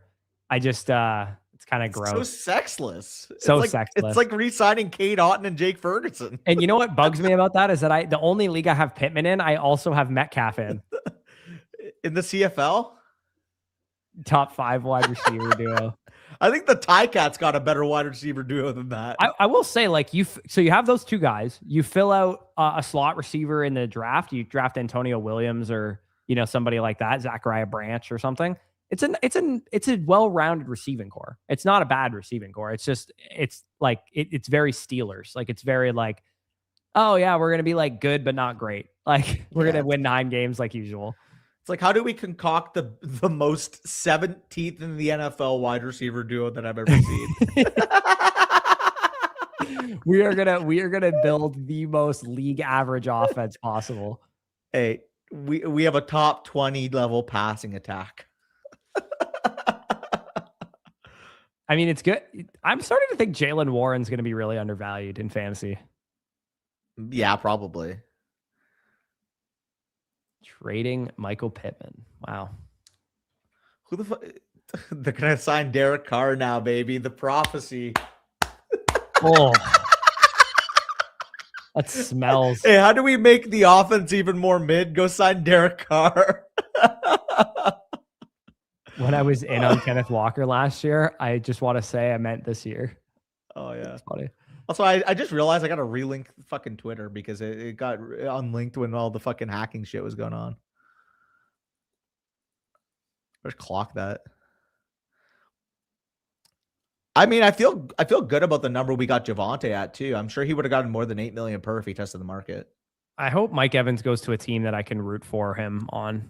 Because truly, I'm not one of those people that goes, I'm going to root for you no matter where you go. But like Mike Evans is just totally a different story for me. Like, oh, you're not going to root for the 49ers. No, I don't know. I don't mind the 49ers. I like Brock Purdy. I like most of the players there. I just like, don't go to like, please don't go to like the Browns or something, like something stupid. Also, you know, what's the double whammy, Corey? I'm going to have to fill out the color of red on your Mike Evans free agency prediction now. Well, not yet. I know. Not official. Yeah. 9-8 steal. Dak lost another ring. Yep. Dak. Yeah. Okay. So, real talk about that. It's a prenup. If she's not signing the prenup, that's as big of a red flag as you could fucking get. So in defense, I'm going to go feminism of the year here. Are we sure he just didn't cheat on her at a bachelor party? Like, where did this prenup report come from? I don't know. Based off the report, though, if she's not willing to sign, don't you think it's a little coincidental that this happened at a bachelor party? Sure. It also could have boiled over the fact that he wouldn't agree, and she fucking yelled at him at the bachelor party because apparently they had the bachelor and bachelorette party together. What? That's also a red flag. Why if you were a Vegas bettor and a couple broke up at their bachelorette party, wouldn't you assume that the favorite would be cheating? Yeah. By the way, Willis, guys, please wait for us to react because I saw that in chat way before. Oh, I got one wrong. Where on earth did they get the money for that? I have no clue, but I kind of like it. That also fucks up my Geno Smith of the Dolphins. So fuck. I mean, I like it for Etienne. Hey, that also fucks up my Geno Smith of the Dolphins show. But it also fucks up your Kirk Cousins to the Dolphins, although maybe not.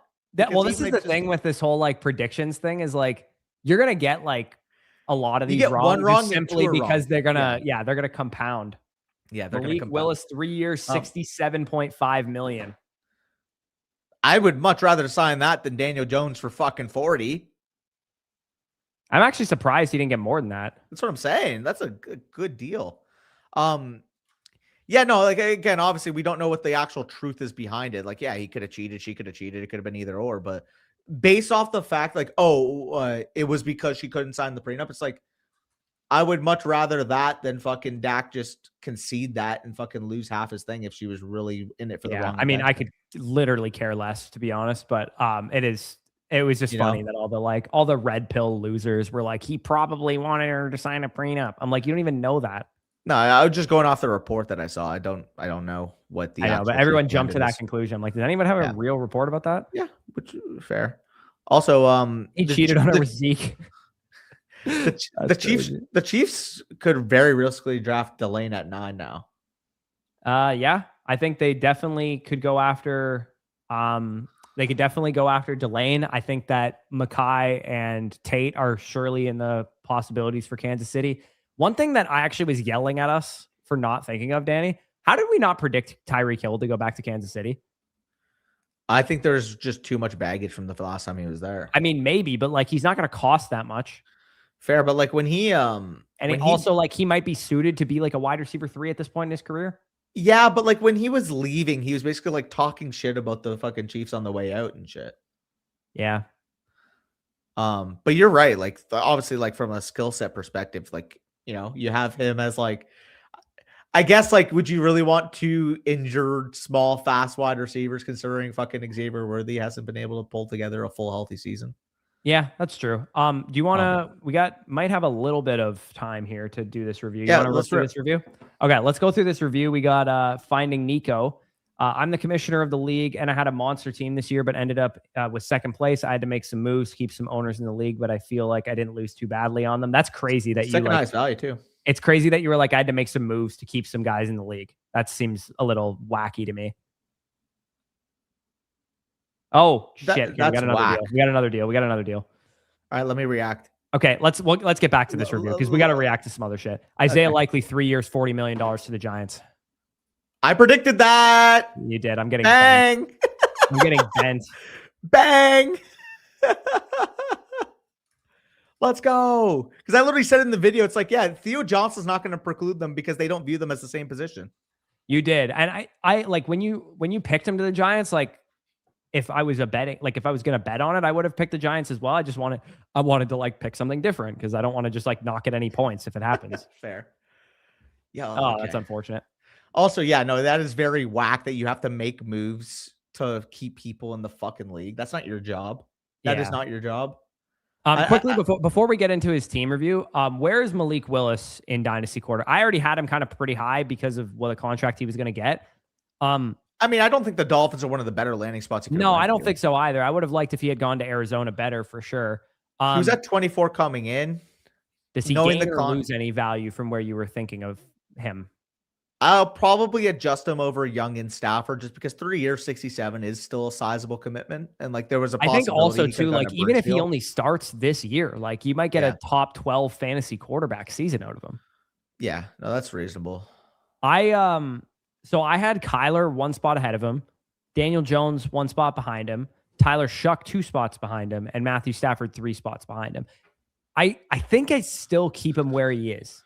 He's at 22 for me. Would I rather have him or Daniel Jones is really the only thing that changes for me now. If he was on Arizona, I'd actually put him ahead of Kyler as well, I think. Yeah. But knowing that Daniel Jones could get an extension at some point now that they re-signed Pierce. I would take Malik Willis over Daniel Jones, not think twice. If he was extended? I mean, I don't believe in Daniel Jones long-term, I'll be frank. That's fair. Kyler, I got to adjust up to. Kyler, are you taking Kyler or Stafford? Probably Kyler because he's going to be a starter. Yeah, I would take Kyler just given the age discrepancy of the two. Kyler or Willis. I mean, for what it's worth, if Kyler signs with the Vikings this year, I'll probably move him into the tier ahead with Darnold and CJ Stroud. Yeah, I don't have those guys a tier ahead. But I'm going to keep Willis exactly where he is. I think quarterback 23, right ahead of Daniel Jones, Tyler Shuck, Matthew Stafford is where I had him before, and that's where I'm going to keep him now. I got to move Mac Jones out of where I had him before because I thought he was going to get traded. I still think he's one of the best backups in the league, though. Oh, Rappaport just had another tweet. I don't know why my Twitter's so fucking slow. Rappaport, what did Rappaport tweet? Bears are signing Neville Gallimore to a 2x12. Shout out former Cowboy. The Steelers gave Michael Pittman an extension, dude. What are we doing? What's the details? 3 years, $59 million. Ew, what the fuck? I mean, it's not that much money. It's like 19.5 per. Yeah, but on top of the 29 he's making this year, or I guess like you would refigure the cap it. Yeah. Okay. I mean, that's what I said. When you said no one's going to trade for that contract, I was like, someone's going to restructure his deal. Like no one's going to fucking eat $29 million against their cap for him. Yeah. Willis, I think he belongs kind of where he was before. What about Pittman? I had Pittman at wide receiver 42 in Dynasty. Does he get any better or worse with this? No. Like, would you feel worse about him now? He's at 40 for me. You can maybe adjust him over like QJ Worthy and Pearsall, but I can't go higher than that. Okay. Michael Pittman or Christian Watson in Dynasty? Christian Watson. Michael Pittman or his former teammate Josh Downs in Dynasty? Pittman. Michael Pittman or Wan'Dale Robinson? Pittman. Really? I'd take Wan'Dale. And not, like, assuming Wan'Dale goes to the Titans like we're all expecting, I would rather have Wan'Dale, I think. Michael Pittman or Brandon Ayuk? Oh, Pittman. Ayuk I had literally predicted isn't going to play this year. Michael Pittman or Jaden Reed? Pittman by a lot. Really? I'll take Jaden Reed straight up there. Hell nah, bro. I think him and Watson are going to be pretty good this year. Without Dobbs there, like I expect both of them to be good. Golden's going to work in. I have Golden higher than Reed. I don't. Golden sucked as a rookie. Okay. Golden, Franklin, Shakir. Any of those guys over Pittman for you? No. I have Pittman at 40. What about Parker Washington? He over Pittman for you? No. Okay. That's fair. Yeah. So Pittman's at 46 for me. I had him at 41 going into the day with the thought that Pierce was going to leave, which obviously didn't happen. So I'm trying to find Josh Downs in my rankings. Okay. He was buried a little bit. I'm going to move him up. Where do you have Shaheed ranked? I kind of ranked him conservatively until I know what kind of money he gets. Because I view him more as like a team's going to sign him as their wide receiver 3 and special team stuff, as opposed to like he's going to be someone's wide receiver 2. Fair. I mean, like that's definitely a valid concern. I guess we'll see what the money is too. That'll be more indicative. Yeah. Steelers are becoming the Pirates. I feel like DK and Pittman complement each other. I don't disagree. I just like, what is the fantasy upside of Pittman and DK Metcalf both on the same team, kind of playing not a similar role, but they're both like the same caliber of target share wide receiver. In completely different I'm assuming ways. Rodgers is the quarterback, I'd imagine, right? Rodgers comes back with that? Derek Carr. So I think I'll get a point on you for that because I picked Rodgers to come back to Pittsburgh. I think he's going to come back. Probably. Did I predict that or did you? No, you had Rodgers back. I had him retiring. Right? Yeah. Reed, are you high? Yeah, Reed's good, man. I don't care what anyone says. Jaden Reed's a good receiver. Yeah, he ain't fucking over Pittman in Dynasty though. Yeah, I mean, they're going to go in completely different realms in terms of ADP. I mean, in Dynasty ADP, they're pretty far apart. I just have Reed, I guess, pretty aggressively ranked. Yeah. What about Cam Ward? Oh, everybody's answering that. Got it. No, people, who's the Titans quarterback? Cam Ward. Obviously. I mean, for what it's worth, I don't think Rodgers to the Titans. He wouldn't sign there as a backup. Never mind. Yeah, I was gonna say, I'm like, he would be, a veteran. Like, also, if you guys are in here, it's like 300 of you in here on YouTube. Hammer the like button. Hey, far more likely that the Titans would sign like Kirk Cousins as the backup. Yeah, we have a pitiful 33 likes and 300 people in here. A pitiful 30 likes. Come on, guys.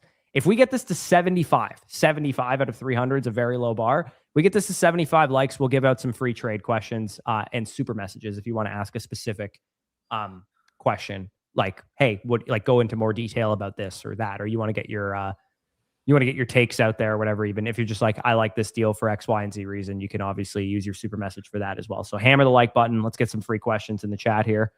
James Pierre signing to the Cardinals or to the Vikings. Sorry. Who cares? Just a backup corner. So let's get back to Max's team review here now. He said he's the commissioner. He had to make some moves because people were losing badly on deals. I'm starting to overthink my decisions now, and I want to know if I'm in a bad spot. Okay, so he's still you're definitely not in a bad spot when you're number 2 value. And he's got the 103, so he's presumably adding one of Lemon or Tate to this team. I mean, you need some running back depth for sure. I need to know that the deals you made just to keep people in the league. It's crazy. I mean, him and this guy here probably were just running roughshod on everyone. He also has a couple of extra picks in 2027. Like what I would be going into this rookie draft thinking is, okay, at 103, I'm going to add Lemon or Tate. At 202, I'm going to add hopefully like a Jonah Coleman or a Jadarian Price or something, somebody you can get into your running back core. And then at 210, maybe you add another receiver, throw a Ted Hurst or something onto this roster as well. And this team's in really good shape. Like you could be competitive. I guess the one concern you have here is that you don't really have a third quarterback between Flacco, Richardson, and Carr. Maybe you get some startable ability out of one of those 3 guys, but generally it's Burrow and Prescott are your reliable quarterbacks here. Would you be inclined to trade one of the 2s for a quarterback 3? Nah.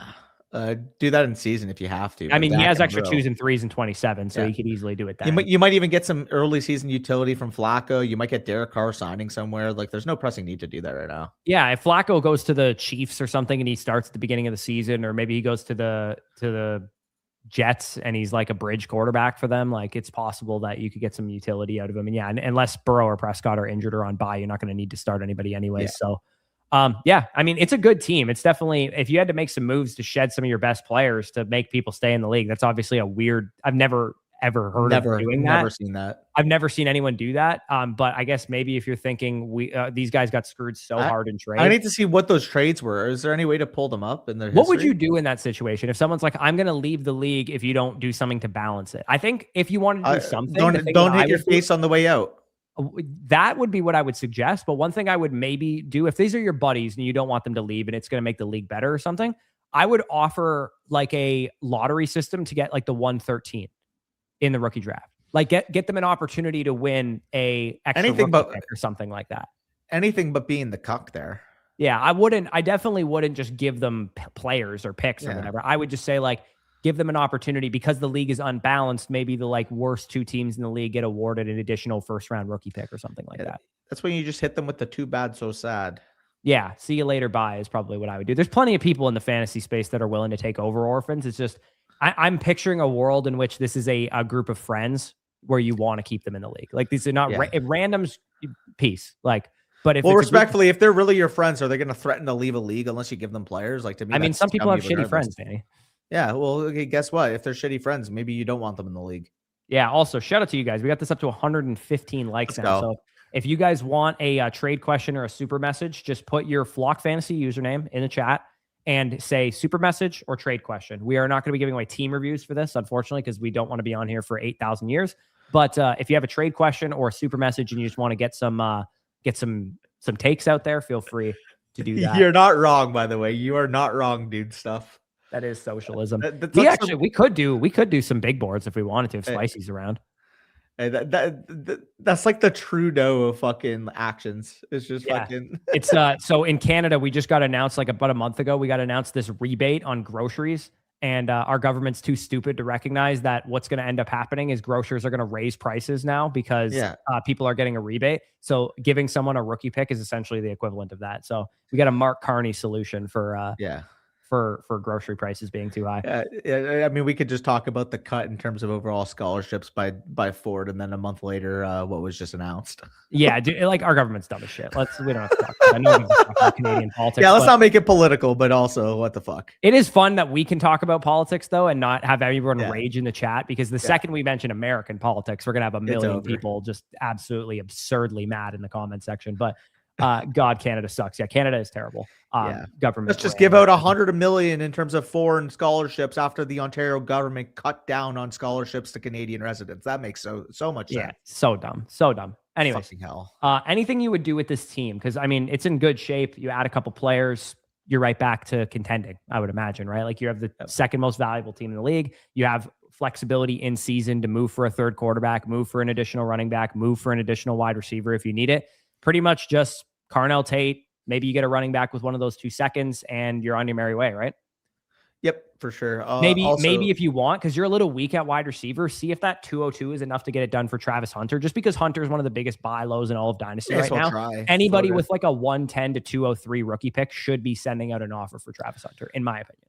Yeah. Also, we have a couple more trade questions, it looks like, too, that were just submitted. So I'm sure next time you refresh it, they're going to show up on the screen. Okay, yeah. So we can move on. Again, there's not much you can really do here aside from spend your picks, maybe make some trades. This team's in really good shape anyways. Yeah. All right. In the chat, we have a couple people saying, don't ask us about American geography. So in my defense about the whole Las Vegas to Houston being drivable distance, I was thinking of California when I said that. And the American geography is not our thing. And the reason I was thinking it was drivable is because in Austin, Mason's editor, Thomas, is from Las Vegas. And his family lives in California. And he told me, hey, it's a 5-hour drive or a 6-hour drive to go see my family. It's a drivable distance. And for some reason, because we were in Texas, I was thinking he was talking about Texas. So obviously that was the dumbest take of all time that I said it was drivable. But I was referring to California when I said it. I mixed them up. We were just talking about the backup quarterback for the Titans, and they got their guy. Who is it? Mitch Trubisky. We predict Russell Wilson. Yeah, no, Mitch Trubisky was not on my radar at all. Yeah, who gives a shit? That would have been a good bonus pick, though. Yeah, it would have. That's a fun one. Okay, Arthur, I'm sending you a. Oh, is it not letting me send a super message? It just says start, sit question, trade question, and team review. Do we have them turned off? Maybe. I don't know. Just send. Let me see if I can turn them on, and then I can send them on our back end here. Manage products. Super chat on. It says on. Okay, that's weird. Maybe if I turn off start sit question. I don't know why the message isn't showing up. Demario Davis back with the Jets. What? He left the Saints and he went back to the Jets, which he came from initially. Okay. I'll give you a trade question, Arthur. For some reason, it's not letting me send you a super message. Okay, so he gave clarification, by the way. My team was drastically different when he put... Okay, so that makes more sense. You got Hampton, Herbert, Olave, Brees, Harrison, and 327 ones for... Justin Jefferson and RJ Harvey were different from his team. Oh my God, yeah. I love that for you. Maybe he gave up other things too, but those were the two players that stood out. And only Fannons, we did send you a review voucher if you wanted to resubmit it with your changes, because we didn't really talk about too much on there because it was so different. Also, Matt said Kyler the Vikings. Is that confirmed now? I don't think he can sign there yet. Why not? He's on the minimum. But I don't think he's officially been released by Arizona yet until the start of the new league year. Maybe he has been. It doesn't matter. But it's a post June 1, so technically speaking, like a team can still agree to terms with them, I believe. No, I don't think so. I think he had to. I heard Pelissero say that he had to clear the start of the new league year. Okay, yeah. Hunter, I'm sending you a voucher. I'm just going through the chat and sending the vouchers to the people that asked for them. For some reason, it's not giving me the opportunity to give out a super message voucher. So just keep that in mind for those of you guys that are in there. Mr. Keeney says flock league question. Is that what he's saying? If you did not use promo code FSE, by the way, I'm not able to grant you a question. So unfortunately, if you used a different code, I cannot send you anything. Blame Canada, like South Park says. Kyler the Vikings, fake, not cut yet. Cut guys are Wednesday. Yeah, that's what I thought. Didn't see that report. Super chat. Sup chat? No, sup chat, not super chat. I'm getting it from the McAfee show. Orlovsky just said that he thinks Kyler starts. Okay. Yeah, so they're probably just... They're speculating. I'm assuming it's probably just a league-wide rumor that's like going to happen. Like they're already speculating on it, but officially on paper, it can't happen until Wednesday. That would make sense. For sure. Like there's no chance he doesn't go to the Vikings, honestly, at this point, right? Yes, I agree. I already mentioned to you, but the Demario Davis back to the Jets is very intriguing. I mean, whatever. Who cares? Okay. They're in a small window. You guys are priority volume. No, you're chilling. You're chilling. I think that makes a ton of sense. Stick it out with McCarthy. No, they should definitely not stick it out with McCarthy. Also, dude stuff. Kyler Murray is going to make $1.3 million this year from Minnesota. Yeah. He will cost as much money as one of the worst backup quarterbacks in the league because of how much Arizona owes him. Yeah, so Arizona's going to be paying him like $40 million this year. Exactly. And not to mention, too, Kyler is in a position from his own standpoint where he's trying to rebuild his image, rebuild his career, whether that be with Minnesota to potentially stay there long-term or to just play well with Minnesota like Darnold did and get a contract elsewhere. So Kyler would want to go ideally to the team that is going to be the best fit for him and the best, statistical season that he can put up because he's looking for another team to play for. And maybe he just wants to play with Minnesota long-term as well because they have Justin Jefferson and all those guys. So he's going to be heavily motivated to go to the Minnesota Vikings. Let's just put it that way. Minnesota should pay him because he's not going to make any money. Yeah. Yeah, it's a great deal. It's a great deal. Because, think about it. If he plays really well, Minnesota gets a great quarterback for basically nothing because they're also not playing JJ very much either. And then after the season is over, they can extend Kyler Murray in theory if he wanted to stay there. Also, Nico Collins for me. Nico versus DJ and Jalen Waddle. So obviously DJ Moore, I did just move him up my dynasty rankings because of the Buffalo Bills trade. He's wide receiver 29 for me. I think he was in the 40s for me before because he definitely gained some value with Buffalo. But yeah, I think I'd rather just go with Nico Collins as well. The way I look at it is basically you're giving up two aging wide receiver 2s for an aging wide receiver 1. And to me, the value in a start 8 is just with the wide receiver 1 very easily. What the fuck are we doing, dude? What happened? We just signed Kenneth Gainwell. Okay, I mean, Kenneth Gainwell's a fine player. He's a fine player. He's good. Sure. What the fuck? This is semi-positive news for Bucky Irving if that's all we do, because Bucky will be the early down guy then. $14 million? He's making $1 million less than fucking Javonte? Do you remember what we did, Danny? What? 2 years ago when we signed Chase Edmonds to the stupidest fucking contract of all time? This feels exactly the same. Bro, He's making $1 million less than Javonte Williams per year. A guy who handled 250 plus touches and we're gonna let the best offensive player in franchise history walk to sign Kenneth Gainwell and re-sign Cade Otton. You can make up Mike Evans in the aggregate. I mean, we probably can. We have a good receiver core. For what, like, if this wasn't Mike Evans, if it was any other aging receiver, I would say let him walk. Arthur, they weren't the best roster in the league, but Gainwell took them over the top. Gainwell did outscore Bucky Irving in fantasy last year. Let's just put it that way. That's comedy. Do I like Kenneth Gainwell as a fit for the offense? Do I think he's a fine player? Sure. Would I have paid him $14 million over 2 years? No. Bro, I still can't get over the fact that Javonte is only making $1 million more than him. Also, apparently Mike Evans got offers of north of $27 million. So the Bucks might have gotten priced out. I mean, I'm not paying him that. Greg Augman said that teams have offered north of 27 per year. That's crazy, man. If he goes to what team's offering that? The Raiders, Browns? I might get another prediction if it's the 49ers trying to move off of Trent Williams' contract. Maybe, yeah. I'm not sleeping on Gainwell.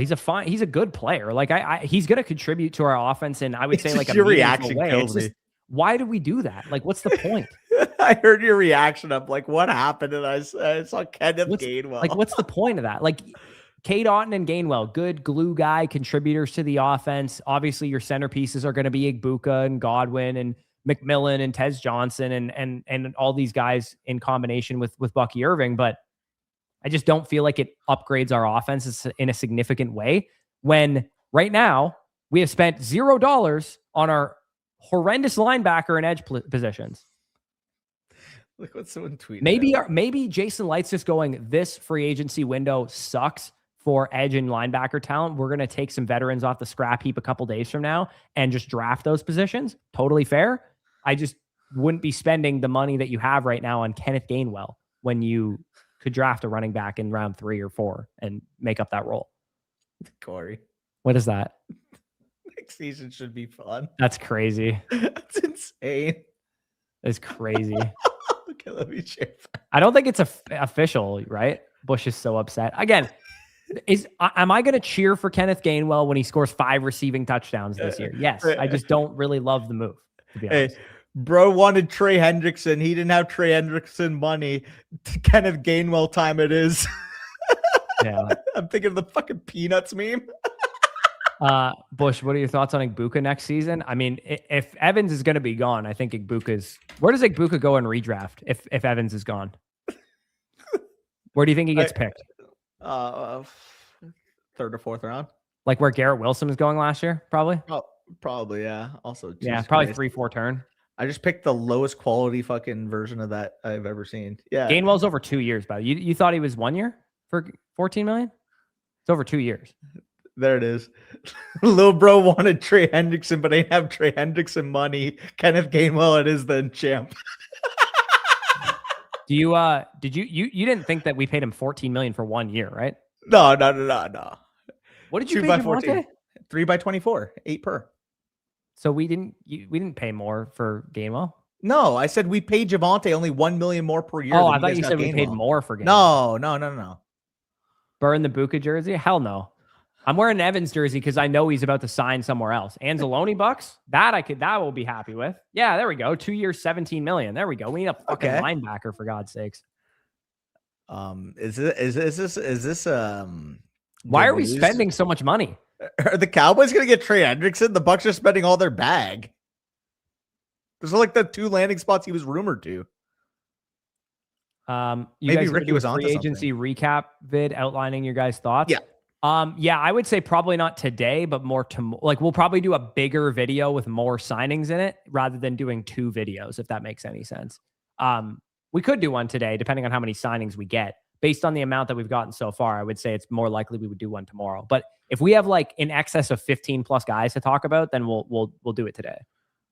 Makes sense. Also, another. Don't worry, Matt. Pay the punter now, send the 37th overall pick, and pay Brandon Aubrey, and you have your special teams fixed. Yes, sir. I hope somebody actually tries to sign Aubrey to a ridiculous deal. Patriots, Reggie Gilliam is back. I thought he was on the Bills. What? Okay. Since when did Reggie Gilliam go to the Pats? I don't know. Ricky Scoops is probably predicting something that is wrong, like usual. This is your king? No, he signed with the Patriots. He left from the Bills.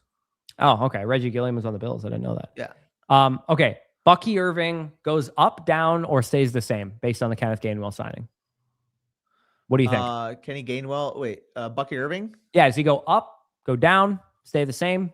How do you feel about this signing for Bucky Irving? I mean, you're assuming he's going to take the Rachaad White role, right?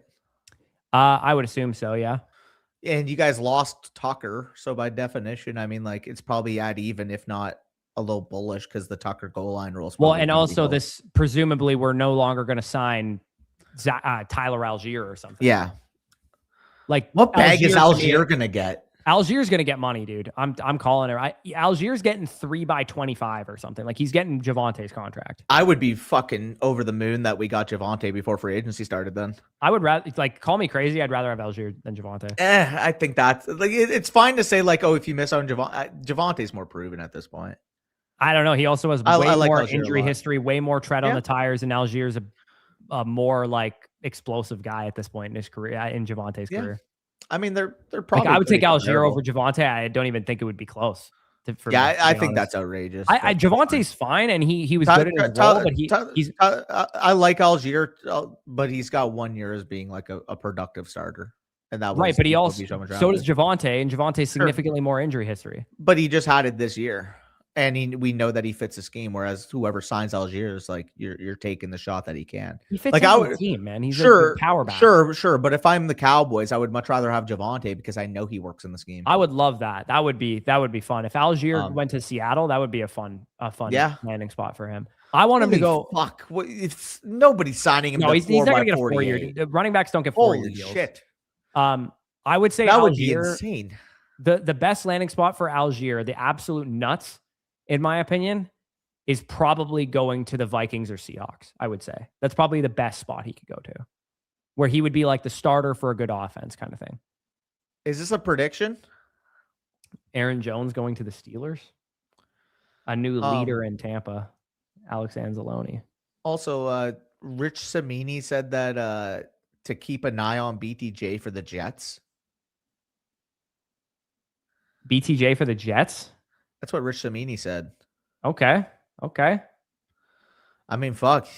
You offer that second first-round pick, 16th overall, straight up. I think that could get close to getting it done. How old is Alex Anzalone anyways? 29, 30. Right? Yeah, 29, 30, I'd guess. 31. Yeah. I mean, 2-year deal. It's not a super long he was drafted by the Saints, so like the Lions was his second team. This is a Jason Light type of signing, Alex Anzalone, because he now makes you that you don't have to draft a linebacker at 15 or in the second round, but you probably still will. So that's kind of what I'm thinking. I think Jason's probably going, the edge class is good. We're going to get one at 15 or in the second round. The linebacker class is good. We're going to get one at 15 or in the second round. You know who I think the Bucs could take as high as 15, who doesn't usually get mocked this high? I think I'd take Jacob Rodriguez 15, dude. Oh, man, that's high. I think we'll be there by the time the draft comes along. His one question mark was speed, man. Maybe. I wouldn't shock me if they take him at 15. Obviously, Styles is going to be gone. So It's not like we're going to have a chance to draft Styles. But I mean, so is Reese, yeah. I think that the Bucs would still take an inside linebacker, whether it's like CJ Allen or I was going to say, wouldn't Rodriguez it be more or something? Wouldn't you guys be more likely to take a CJ Allen because he's kind of like the Devin? He's kind of like the Devin White archetype. My dream scenario would be somebody overthinks one of these edge rushers to the point that they slide to us, like Ruben Bain falls to us at 15 or something like that. I don't think Ruben Bain would get past 12. Maybe we trade up for him to 11 or 10 or something. Maybe. And we get Anthony Hill in the second round. I want Anthony Hill. That's who I want. Obviously, a Horns fan. Like, I think he's a way better player than the second round capital that he's being projected. I think he's the first round talent. Yeah, this is a good linebacker class. Today didn't disappoint. One of my favorite days. Yes, sir. BTJ true. Yeah, it's a true report, but it's not official or anything. BTJ to the Jets makes them at least a 2-win team next year. It's funny. Rookie pick value on K9 at this point. What rookie pick would you sell straight for Kenneth Walker right now? Rookie pick for Kenneth Walker? I'd sell the 104 for him, I think, is probably where I'd be at. I would want the 2 receivers over him. I would go 105 because I just think as much as I like Walker, I would take Mendoza. But like, not to mention you could still get a receiver there too. That's the range though. 105, yeah. 104, 105, give or take, is what I'd say for Walker. If anybody's gonna give you the 102 for him, you should probably sell him. But we got another Amik Robertson to the Commanders. Nice. Another corner. Nice. Best linebacker class of the last 10 years, according to Mike Renner. Yeah, I mean, fuck, we need one, so I hope so. What does the DB draft class look like? I think corner's pretty good. I don't know what's safety's decent class. Safety, right? Really good safety class. I mean, it's a good corner class too, isn't it? Yeah. I mean, at the top, yeah. But depth wise, not so much. Yeah, I believe so. But I know safety, you got Downs, obviously Thieneman tested extremely well. Emmanuel McNeil-Warren measured in at 6'4". Yeah, he was good. Flaky. Those are the 3 guys that are expected to potentially go in the first round. Yeah. I mean, Downs obviously like is going to be a top 10 pick, but yeah. I mean, who knows though? Like 4 or 5 first round corners too. My buddy Corey got absolutely massacred by this on fucking social media, but like he pointed out that there's some medical red flags. I know, and then they ripped it from a paywalled article or something. Yeah, well, that was my buddy Corey's article. Yeah, I know. Kinnan. People were ripping on him for it, and I'm like, dude, like, because he fucking found information at the combine and he mentioned that teams are a little worried about this fucking knee issue. That's perfectly common. Yeah, just takes one team to take him, but like suggesting he has a knee issue is not wrong at all. Yikes! What's up?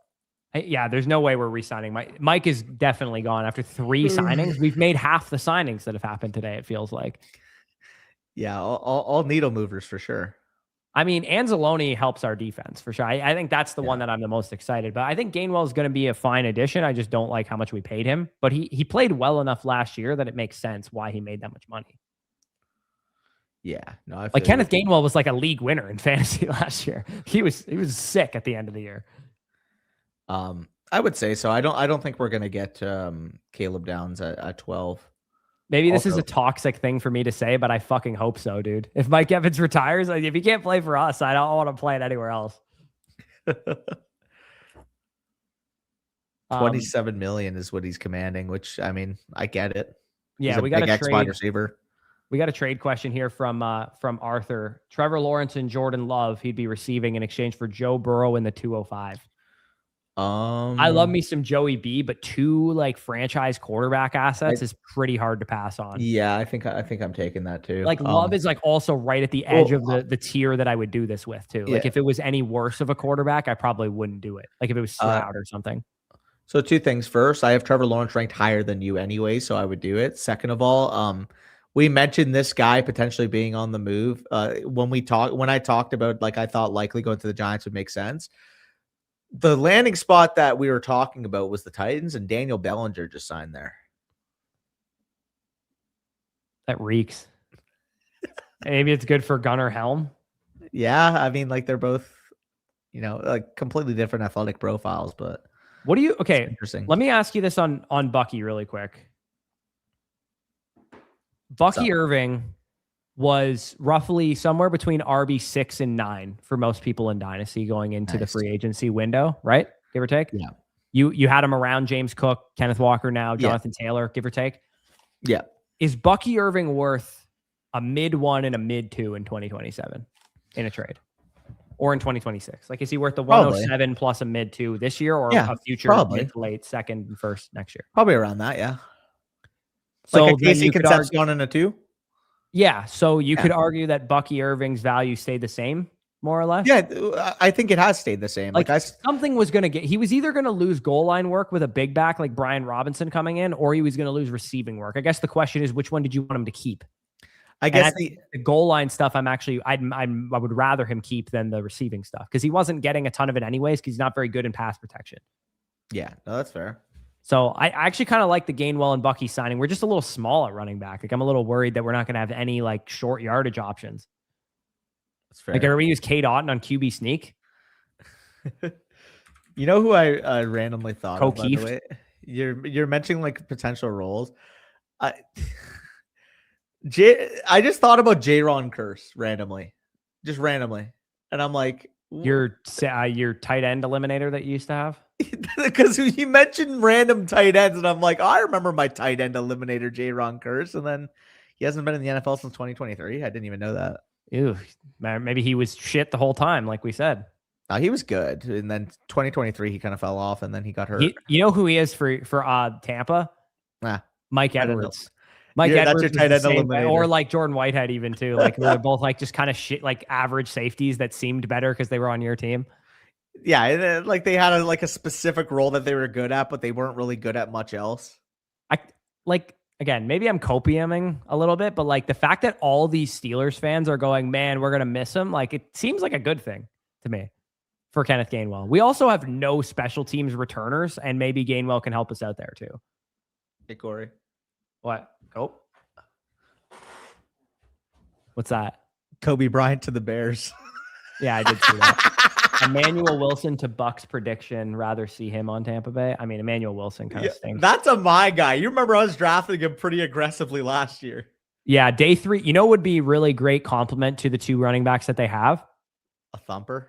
Yeah, but who's Katron Allen? Well, Katron will probably go too high for who I'm talking about. Le'Veon Moss. No, Le'Veon's not that big. I mean, he's like 210. No, the compliment I'm thinking of is Nick Singleton. Oh, I think Singleton will go in like the 4th, 5th round, and he also has upside that year 2, year 3, when Bucky's up for his contract, maybe he's ready to go be a starter. He would be the Sean Tucker Redux. Yeah, exactly.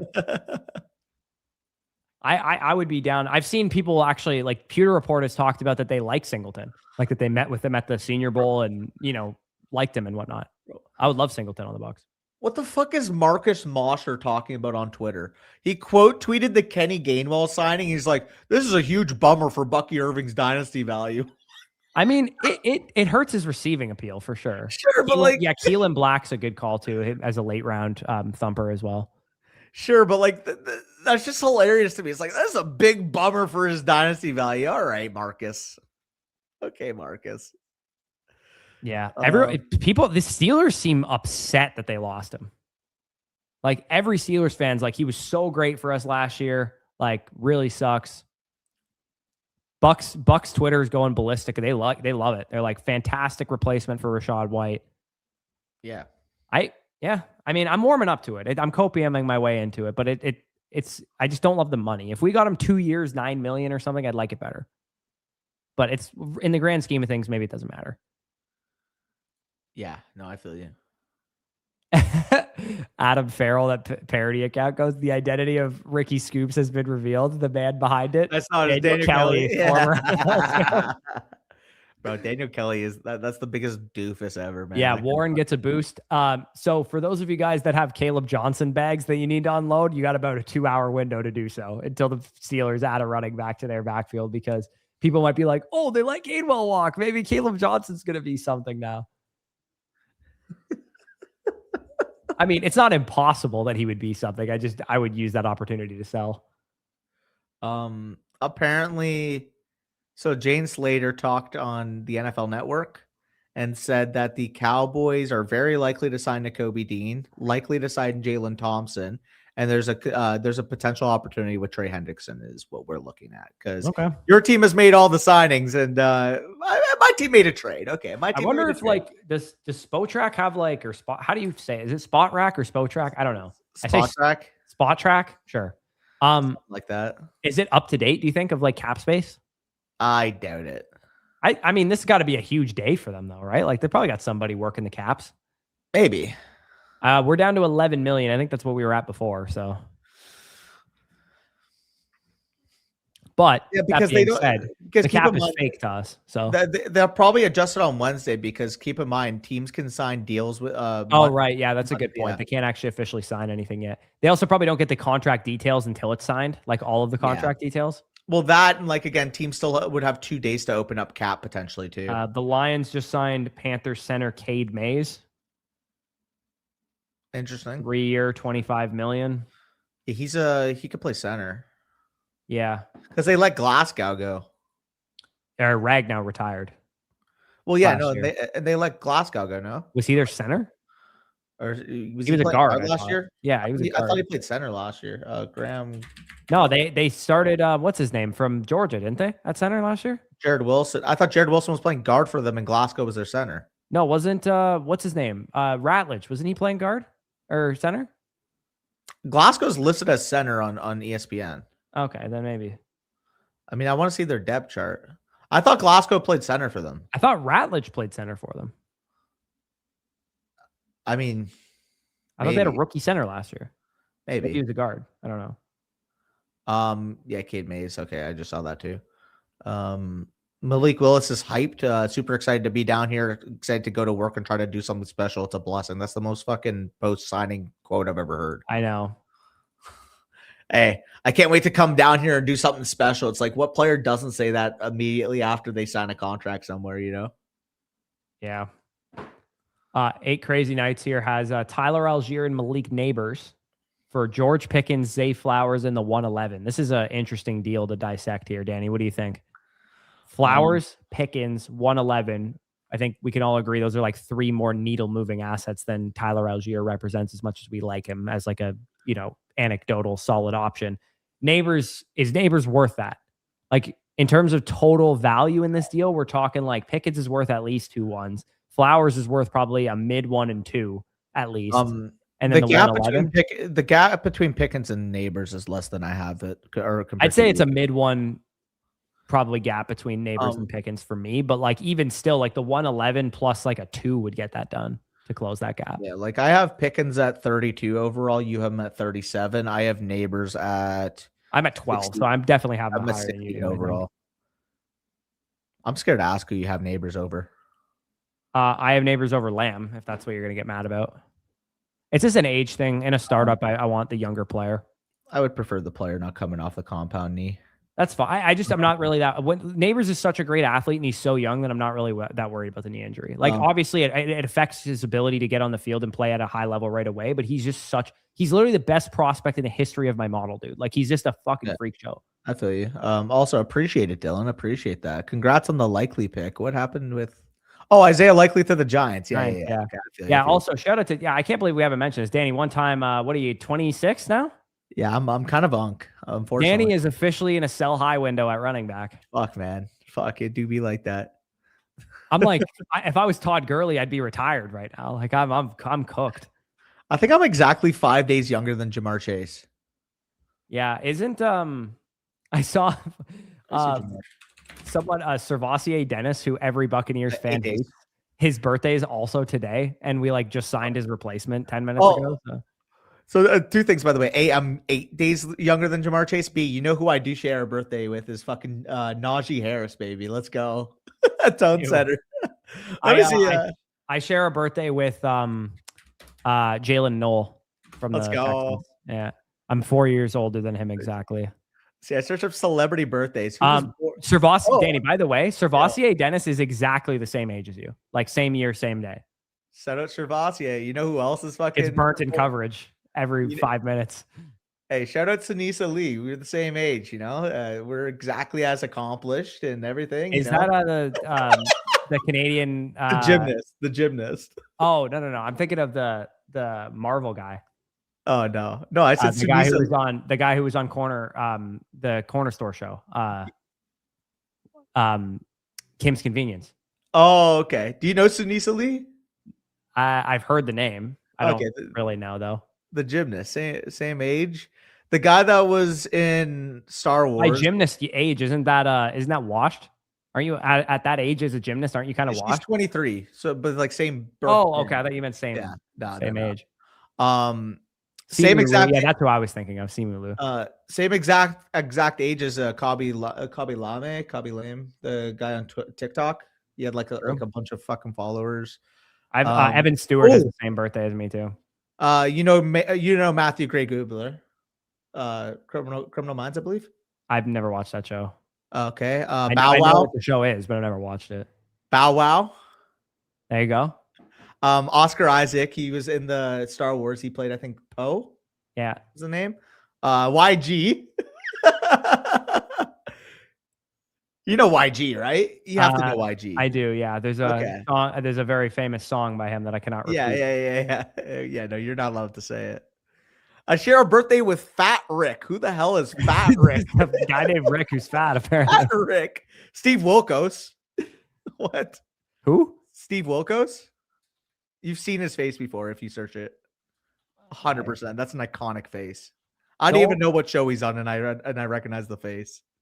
Okay. Oh, the guy from Dawson's Creek, fucking Kerr Smith. Oh, I thought you meant Vanderbeek, the one who just died. No. Oh, by the way, horrible. Yeah, what do you have? Colon cancer or something? Yeah, unfortunate. Get your colonoscopies, fellas. Get your colon. And also, I need to say something really quick. I'm not a fitness influencer, but I see all these fucking fitness influencers get 800 grams of protein per fucking pound of body weight that you have. For the love of God, fellas, please eat some fiber along with that, because you're going to have colorectal cancer at age 40 if you have 275 grams of protein and no fiber in your diet.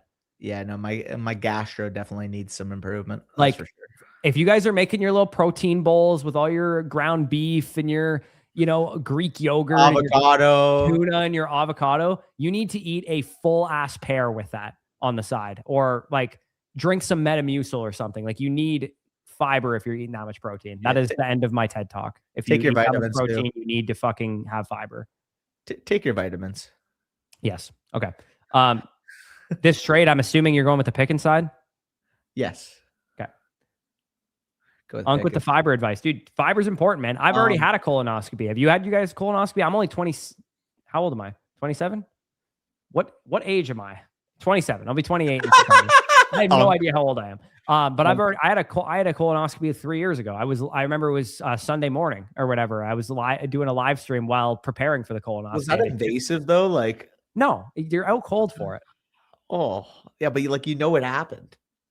No, I'm kidding. I'm joking. This is dead serious, man. Like when my uncle passed away 2 years ago, he had been diagnosed with colorectal cancer as well, and he was only 50 years old. Like, it's like the number one leading cause of, other than prostate cancer, I would assume. No, I'm poking fun, but in all seriousness, you're actually completely right. And there's been liver issues and stuff like that in my family, so I have to make sure that I am not dead by 30. There's a reason apple a day keeps the doctor away as an expression. It's because it is extremely high fiber food. Yeah. Pears, my favorite is pears, because pears are a lot less sweet than apples, and I don't really tolerate fructose too well, and apples are really sweet. Fructose brought me. Like Granny Smith apples or green apples or whatever have less sugar than like Honeycrisp apples or whatever. But pears are my favorite fiber source because they're not that sweet. You're out cold. Yeah. You're on anesthetic or whatever. They the guy, when I was getting my colonoscopy, he's like, all right, I'm going to count down from 3. And by the time I get to 3 or to 1, you're going to be sleeping. And I was like, no way. He goes 3, 2, and I was out. I mean, not the exact same, but I will say, yesterday after everybody left and stuff, I played a bunch of games of pool with my brother and I was fucking tired as hell. He left at 10:30, and the next time I opened my eyes, it was 6 a.m. I'm like, what the fuck just happened? True. I was going to lay down for 15 minutes and then go get something to drink, and then I just completely fucking... Yeah, that's the other thing. You want to get fiber and protein in your diet at the same time? How about you eat a Mexican breakfast like I eat every single morning? Because beans, think about it this way. There's a reason that really poor countries eat beans all the time. It's because they are one of the cheapest, highest protein and nutrient-dense source of foods on the planet. For what they are and how cheap they are extremely healthy. Yeah. Porcelain. To get your bare essentials for really poor countries, the reason they eat beans all the time. Porcelain Punisher. Porcelain Punisher is right.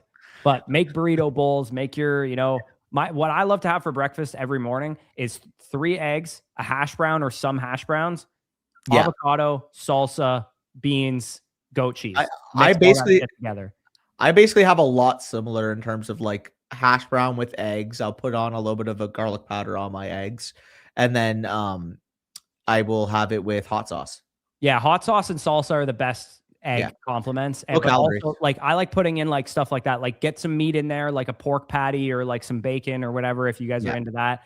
But if you want to go vegetarian on it, you go the goat cheese, avocado, salsa, and beans. Beans gave you as much protein as having meat in there, pretty much.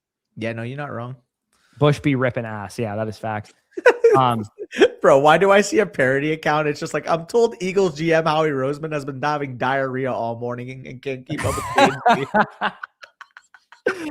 Also, like, people in my family rip so much ass that like most of my memories of my like grandfather who died in 2022 are like fart related. Like, dude, like 90% like pull my finger memories. Like, it's crazy. It's crazy. My mom rips fucking ass all the time. Meanwhile, for me, and he put his mom on the fucking throwing her under the bus. To be fair, she has the flaxseed and stuff. She's had some gastro stuff, so it makes sense. But for me, it's like that toilet takes all the punishment. I'm not a big farter in general. I don't fart a lot. Danny is getting real. Didn't ask personal right now. But you know how much I shit. It makes sense. Yeah, that I Danny don't is fart a lot. literally shitting 90% of the day. Oh, I take 3 to 4 shits a day. I don't think that's normal. I think you need more fiber, to be honest. Maybe, but like also it feels right. It's because you also drink like 3 cups of coffee a day. If you had 1 cup of coffee and a pear at breakfast, you'd shit once a day. I try to get it down to 2, but like, yeah, I have a lot of coffee. It makes sense. Caffeine. I hope someone just joined the stream at this point. Like, I hope someone just came in and was like, all right, that's enough. Yeah, chia seeds do make you. I'm not a chia seeds guy. I don't like seeds. Pumpkin seeds, yes. Brazil nuts, pumpkin seeds. I have those at breakfast all the time too. Okay, back outside of the. Get out of here, Arthur. Good question. Yeah, dude, gastro. Like, there's a reason I talk about gastro shit all the time when we're in the States. Is because I would have colorectal cancer right now if I lived in the States for more than 2 weeks. Why do you think I'm terrified for the Denny's challenge? I already have gastro issues to begin with. I am going to be on the toilet the entire next day after that Denny's challenge. All you have to do is just pick the most like least inflammatory foods there. Just get gluten-free pancakes, bring your own maple syrup, fruit, like that. Just muck that shit. Because the second you start going American bacon and egg quality of like 600,000 chickens in a 2,000 square foot sweatshop, like you guys probably get your eggs from, like that's, yeah. Anyways, Alec Pierce, 27 first. This is easily a 27 first, right? Yeah, Alec Pierce, but you liquidate this every single time. All day. What a tangent this is. This is a tangent. Yeah, I know. Talking about shits and farts. Yes. Rip that toilet. Hunter here, Drake May, CJ Stroud. This is a heater. Holy shit. Drake May, CJ Stroud, Tucker Kraft, Chase Brown, and Tez Johnson for Gibbs, Bowers, Willis, and Herbert. This is like the right side. It's not even close for me. I love Drake May, but I mean, let's even it out here. What, Gibbs plus Bowers equals Drake May? And I mean, Gibbs. I would take Gibbs and Herbert over the rest of the over the other side. Almost. No, you wouldn't. No, you wouldn't. Like, dude, Gibbs is my 6th overall player. No, that's a little bit too. You wouldn't trade down from 106. I wouldn't give up May, Stroud, Brown, Tez, and Tucker Kraft for Gibbs and Herbert. We're talking like for this deal, I would do this deal. I wouldn't do it for Herbert. We're talking 101, a 5th round startup pick with Chase Brown, a 6th round startup pick with Tucker Kraft and CJ Stroud, and then a late round startup pick for Tez Johnson. I would take that over only Herbert and Gibbs. Okay, sure. But like with Bowers in it. I have Herbert as a mid-2nd round pick. Sure. If I got 106 and a mid-2 for the rest of that package, I would take it. I wouldn't, but that's fine. You got Bowers and Willis, so we can agree on that. Yeah, easy claps. All day. And, like that's my point, dude. Like Gibbs is going that high. Yeah, no, that's wild to me. He's a beast, man. You're talking about a 25 point per game running back for the next 3 years. He's awesome, but we're also talking about my 101. I mean, you're talking about my 101 and redraft. I expect a ton of 101. No, Bijan's your 101, no? I don't know, dude. With the quarterback situation right now, I would probably take Gibbs. No Montgomery. Yeah, but like also like he said, the exact same with no Allgeier. Said the exact same thing with no Allgeier too. Like right, but one of them has Goff and one of them has Penix and Tua. But like you already factored that in before. Like you're double counting it. I did, but I feel like it's take lock for me not to take Gibbs. We'll see what the Lions do at running back. If they add another piece at running back, then maybe not. But is it 2018? Yeah. Wait, is Linderbaum actually to the Raiders, or is that just a speculation? That would make sense. Oh my 81 million. Holy shit. 27 per. Holy shit. What about Jackson Powers Johnson? He stinks. He's a 2nd round pick last year. It's like a 35th overall pick. Maybe he'll move to guard. Maybe. I am so irritated by Sexy Pats right now. Why? He just put in our Devi to. It doesn't matter. I went back to back in this league. Does it really matter in the grand scheme of things? No. But he goes, I got a starting quarterback for $0. Do you remember the week I played him in the final? I picked up Josh Johnson thinking I was big brain, and Malik Willis was on fucking waivers. Yeah. I still can't believe that. Oh shit. My God. Wait, you saw it, right? Allgeier to the Cardinals? Yeah, you saw that? 2 years, $12 million. Yeah, I mean, Trey Benson sucks. That sucks. I like that for Allgeier, though, dude. I like it. It's kind of crowded, though. I will say it's kind of crowded. I wish he would have went to a different team. The fuck, man. Now that Allgeier spot just pissed me the fuck off. I mean, we got Kansas City to sign Kenneth Walker. I don't think we have a right to complain about stuff. Trade Benson, you fucking cowards. Trade him. He's a bum. He's cooked. Trade Benson. Unfortunately, he's cooked. Trade him. He's been efficient anytime he's touched the ball. Trade him. He's also never been healthy. Yeah, but like whenever he's kind of in Marshawn Lloyd territory right now. As bad as it sounds, like that's where we're at with Trey Benson. No. Well, one thing I will say is that I don't think we're getting Jeremiah Love at 3. No. I think that Tennessee's going to take him. Like, bro, he has fucking 4.9 yards per carry across his career, and we're just bringing back Connor and signing another running. Like, why would they sign Connor if they were going to do this? I don't know. It pisses me off. I'm just not happy. Benson, who's never healthy. Connor's coming off a major injury. Should this scare us off Tyler Allgeier? Hey, like, how could they do this to me on my birthday? Like, come on. I'm kidding. Yeah, dude, I have a bunch of Allgeier and Benson in the early big board drafts. That's like my first L I've taken. Yeah, that sucks. Just fucking trade him. Like, just trade him. Maybe they will. He's not worth anything, Danny. I fucking trade him for a day 3 pick to a desperate team. Like, he's gonna get a day 3 pick, like a 5 for a 7 swap or some bullshit. Like, he's maybe, yeah. Oh man, I'm just 2 years, $12.25 million. It's a little less money than I thought he'd get to. I thought he'd get more than that. Why didn't he get? It's less money than it's less money than Kenny Gainwell. Well, he couldn't have held out for more money. Like, there's other teams that like you. It's less money than Kenny Gainwell on the exact same term. Yeah, we could have had Allgeier for less money. What? Oh my God, what are we doing?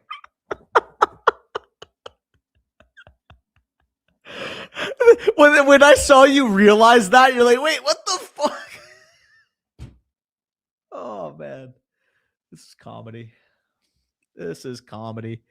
I don't even like Benson, but yeah, no, it's fucking brutal. We could have literally had Allgeier for less money. What on earth are we doing?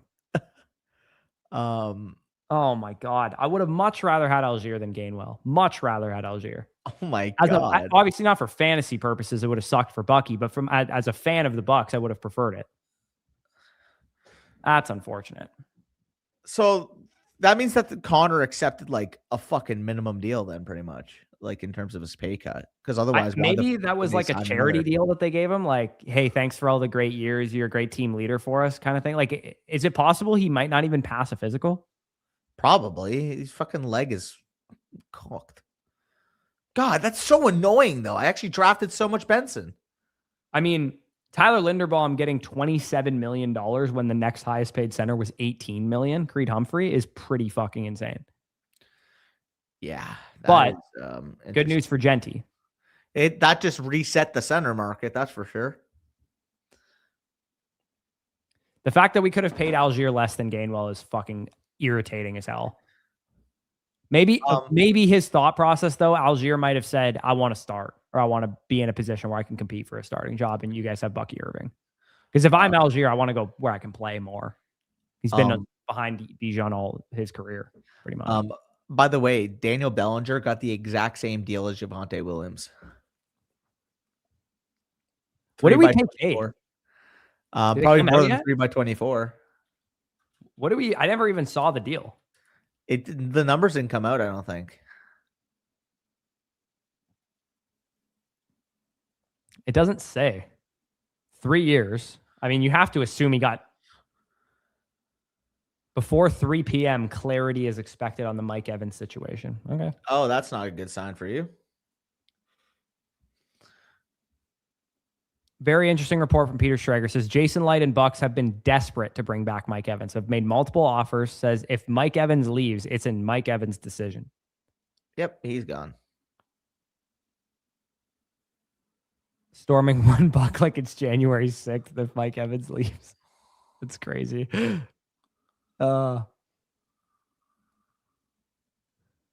Yeah. Okay. Well, we'll see what happens. Got to get some of these. He's gone. Yeah, I think he's cooked. I feel so bad. I mean, why? Like, because my thought process is yes. I would have rather had Allgeier for less money than Gainwell, but I actually think Allgeier probably said no to that because he probably wants to start games. Also, where is it? Biadasz signed 3x30 with the Chargers before free agency signed because he got technically waived. So he was able to agree to it before free agency. Allgeier 2 by what was 2 by what? 12.5?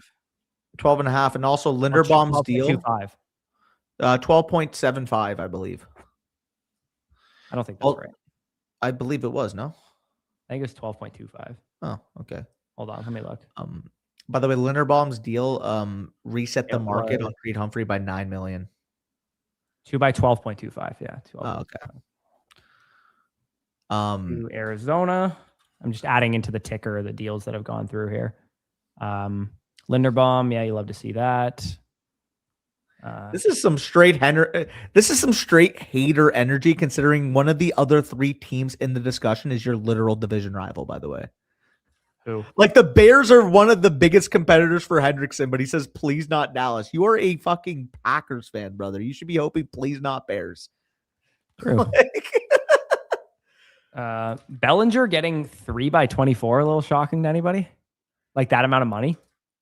I mean, it's like is he a blocking tight end? Like, is that why you got that much money? It's the Josh Oliver money. I don't know what he qualifies as.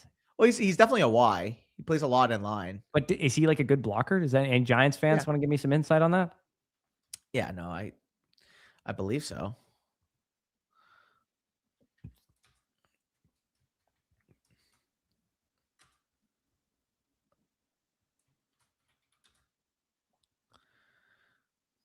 All right, what else do we got here? I'm just looking at everything. Cardinals, Dolphins, 49ers among teams for Kendrick Bourne. Ew.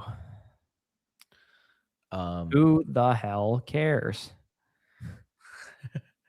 Wait, Spotrac's valuation on who was $2 million? What? Reggie Gilliam actually looks like the GOAT.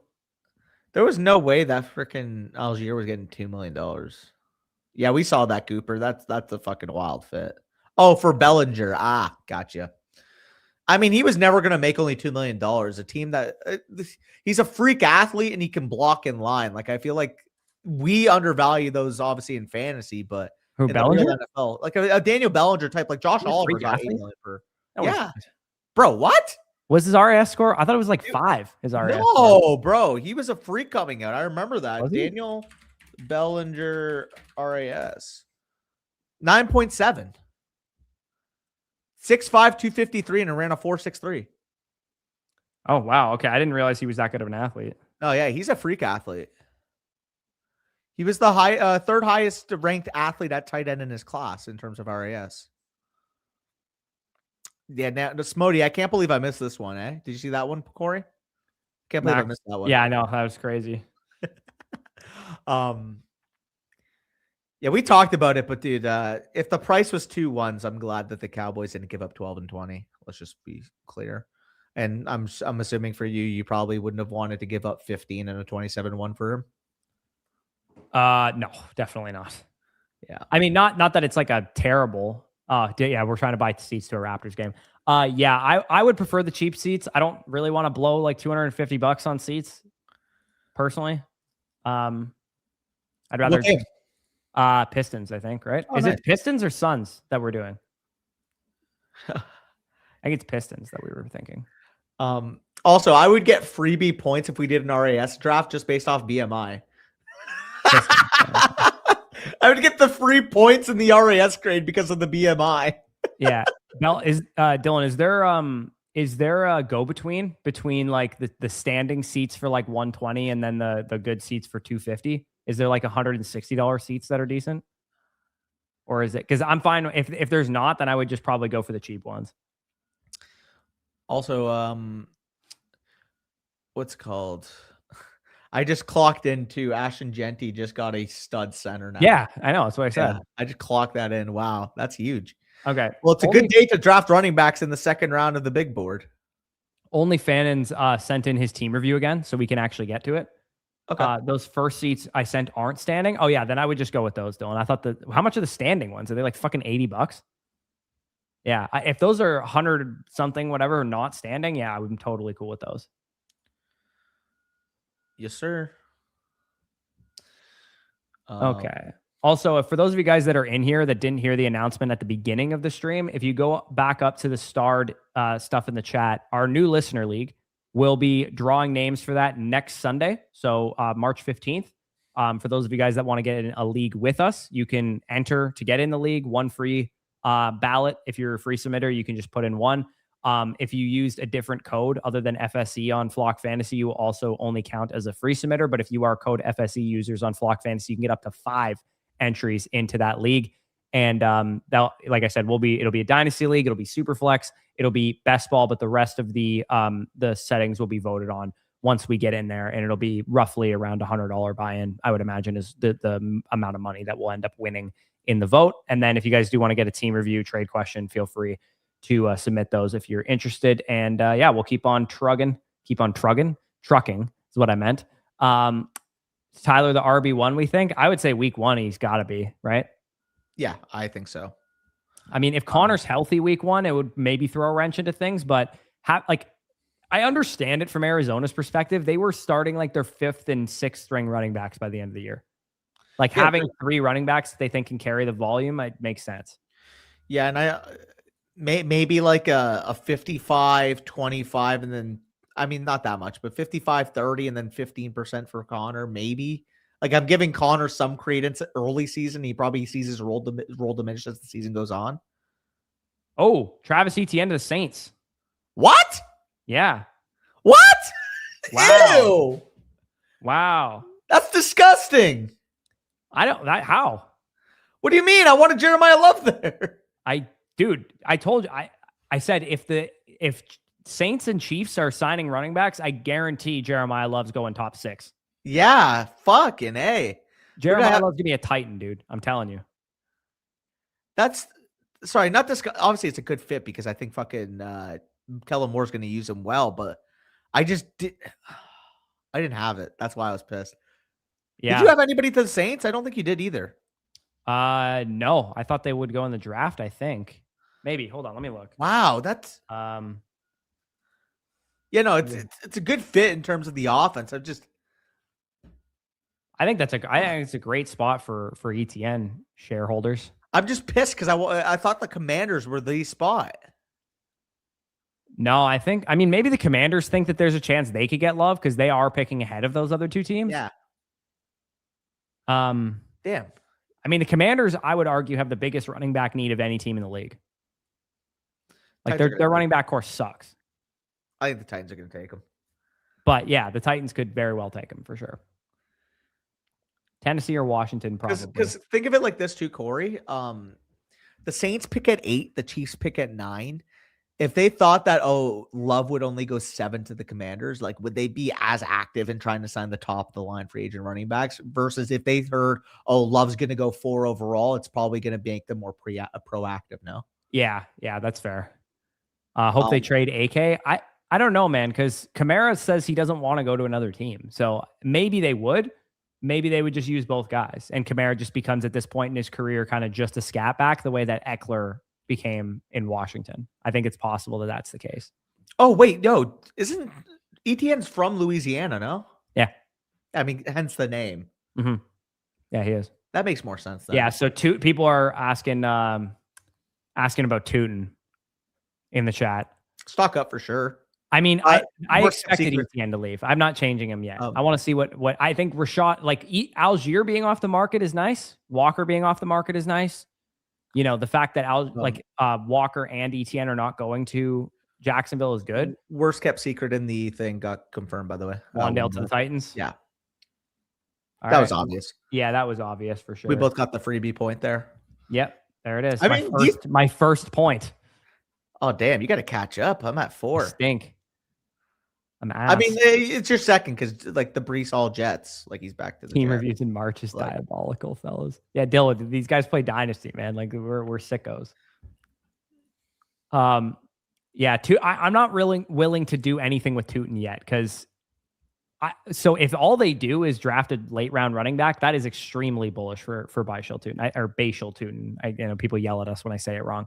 I think what's going to end up happening is they're going to sign Rachaad White or somebody in that territory of free agent. I guess, by the way, I guess I can reveal the fact that I had a Baishal Tootin rap in case he won me the league last year. You had a what? I had a rap about Baishal Tootin in case he became the starter at any point last year. And it just never made the fucking drafts for the Flock League because I never had to talk about it. Yeah. It's funny that you ended up spending that much fab on him and then ultimately ended up having like a really solid amount of fab all year. Like at no point were you like at $0 fab. Well, yeah, no, that was kind of crazy. Yeah. Let's see if I can find it. I had fucking a whole fucking rap laid out for fucking Baishal Tootin in my notes. I was gonna get ready in case he became the starter. That's tough. Maybe I have to bring it back next year if I have him again. Who knows? What is the anyone have compensation for Travis Etienne? Nope, not posted anywhere. But 4 years, $70 million for Wan'Dale, dog. Whew. Wow. Ew. What the fuck? Oh, hell nah. Oh, hell nah. Wow. Wan'Dale Robinson, $70 million receiver. Kind of nuts, dude. Kind of nuts. Don't know how we're getting there, but proud of you, Wan'Dale. I need to see this fucking ATN comp, though. You're right. Wan'Dale Robinson, does he go up in value at all based on that contract installation? I mean, it's 17.5 per. Let me ask you this question.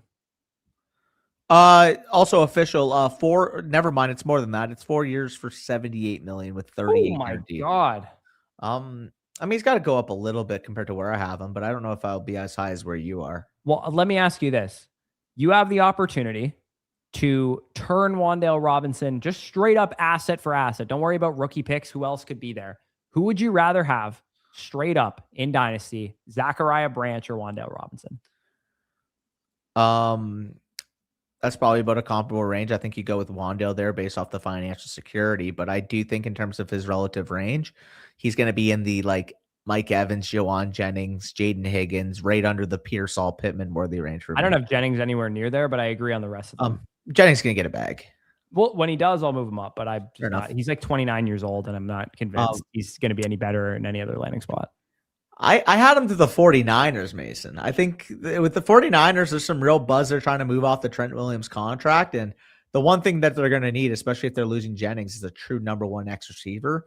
You have George Kittle when he's healthy coming back potentially. You obviously have Pearsall now, less of a burden on him being your number one. Like, I think the 49ers have everything that Mike's looking for. You got quarterback stability, you got offensive stability, you have a team that can contend.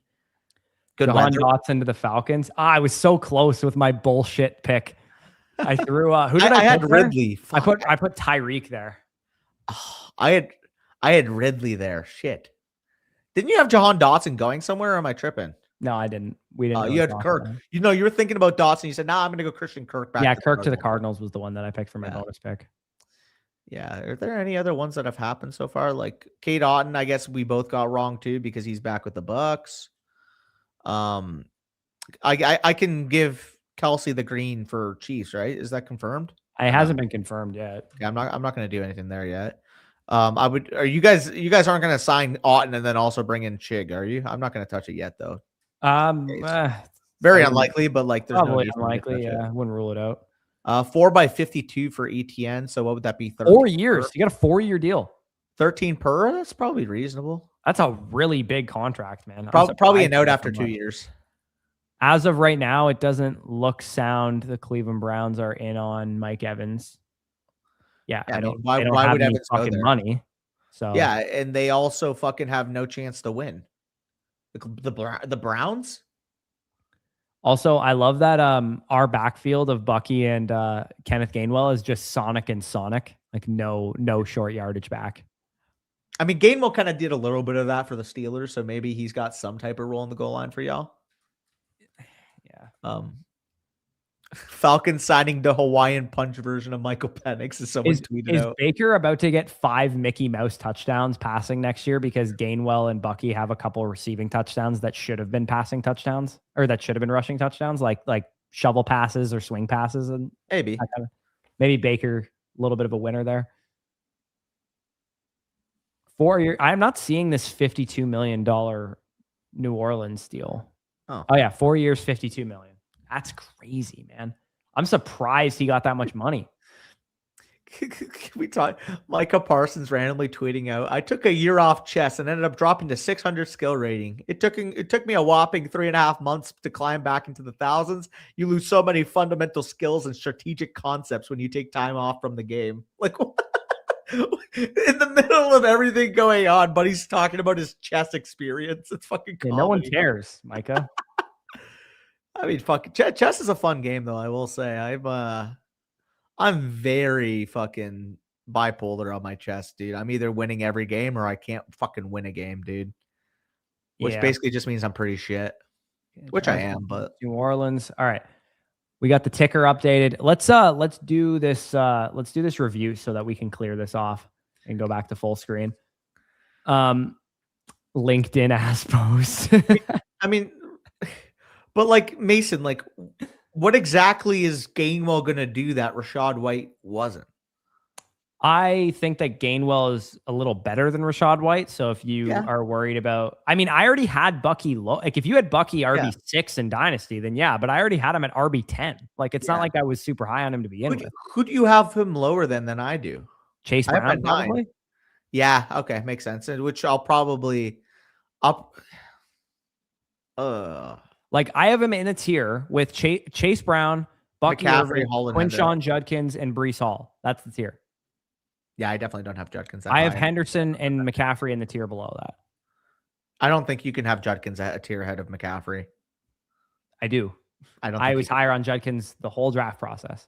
And he looked great as a rookie. Coming off a lower body injury on a bad offense, he can't be above a guy that could be RB1 next year. That guy who could also be like in the retirement home next year. Maybe. Like, I'll take the RB1 production over the maybe. That's fine. If I was playing for 1 year in redraft, I would have him ranked that way, but I'm not in the way I rank the Dynasty running back landscape. Okay, fair enough. I can't see at least one thing. If it's the same tier, they can't be a tier ahead. I don't think. I mean, the cost that I would pay on the open market for Quinshon Judkins is more than the cost that I would pay on the open market for Christian McCaffrey, hence why he's a tier ahead.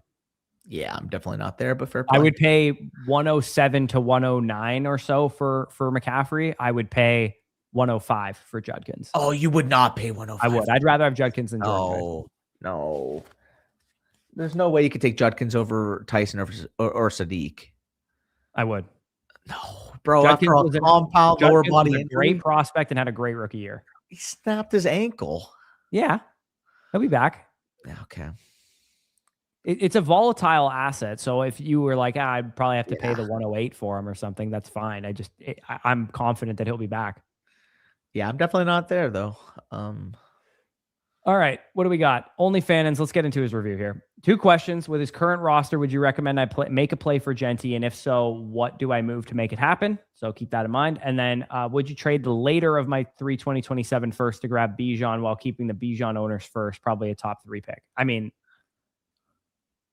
would you trade my later 3? Okay, so 3 1s, but your latest 3 1s for Bijan. Yes, I would. 3 1s for Bijan? Absolutely. Yeah. If it's the team that you were showing earlier too. Yes. Yeah, so this is the team. 3 of his later first, and he has fucking 5. Well, so the direction that we talked about was potentially shedding these players moving into the 2027 and 2028. No, we were talking about punting to 2027 and 2028. Remember selling Olave, selling Higgins, Breece. If you can get Bijan for 3 late 1s, though, like immediately this team can contend, though. Yeah, I agree. Like, if that's available, that would put a wrench into those plans, in my opinion.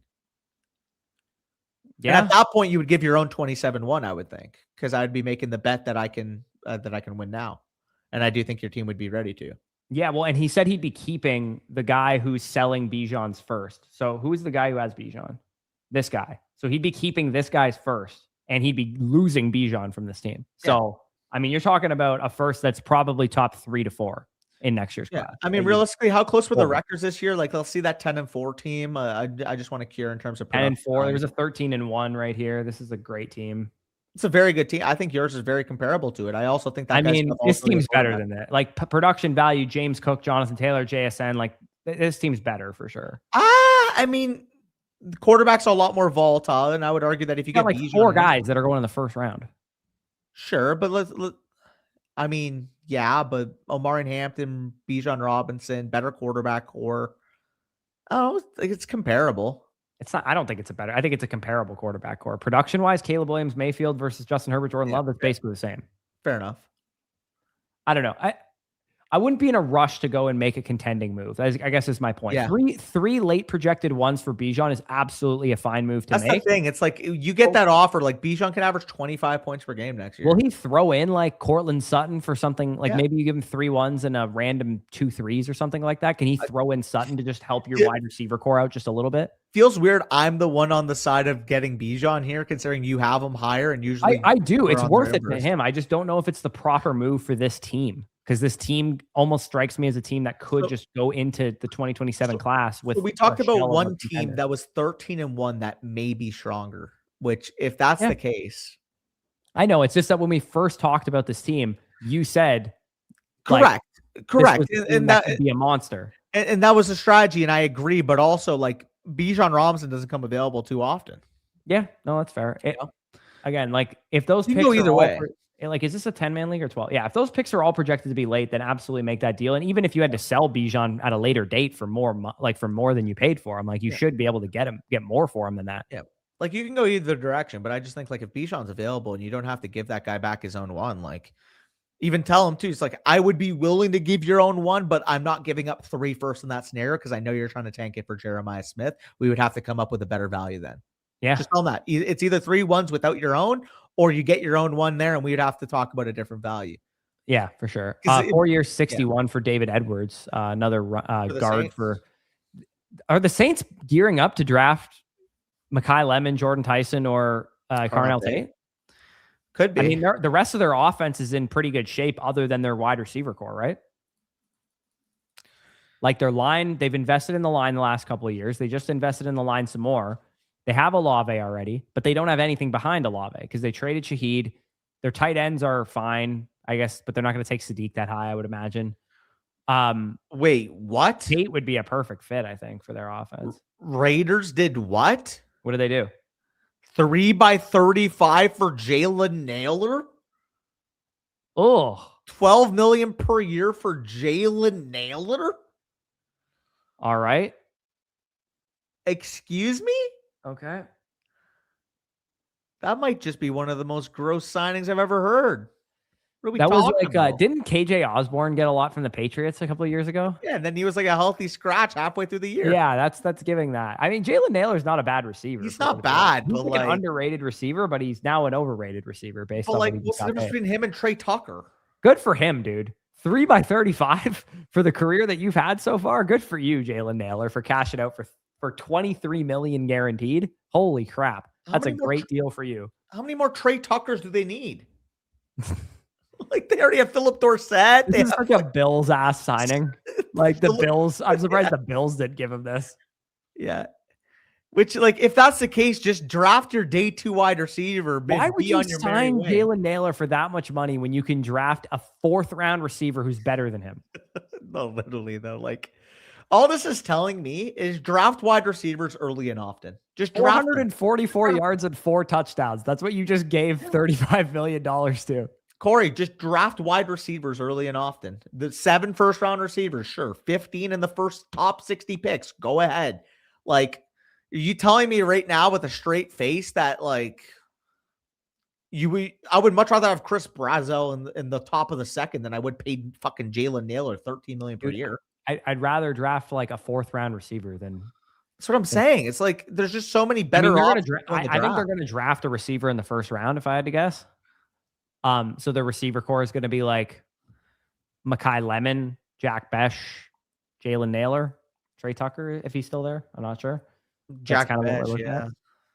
Yeah, being a running back sucks when Allgeier gets 12 million and Naylor gets 35. That's insane. That's insane. I think, OnlyFans, again, getting back to your review, if you can get that done for Bijan, that's a great deal. Let me ask you this. Would you rather trade 2 late ones for Genty or 3 ones for Bijan? I think I'd rather go after Genty for 2 because then you'd still have 2 in 2027, the flexibility to maybe tear it down midseason if you have to. Yeah, you could do that. I think that makes sense. But again, feel it out. If you look at your team and you go, if I make this Bijan deal, I'm a top 2 to 3 team in the league, then by all means, go make the trade. I don't want to rush what we said earlier could potentially be like a monster type team if you end up really putting it together. Also, like respectfully, Trey Tucker's just as good, if not better. Yeah. David Onyemata, 1-year deal with the Jets, swing tackle. Just signing the 2018 Saints defense. Crazy. Lattimore next. Onyemata. There's another one that was said in here. Enagbare to the Jets. I didn't even see that. Oh, I said swing tackle. That was an OT for a second. DT. Onyemata, obviously not OT. Just get another notification. The Chiefs signed Kyrus Tonga. Who?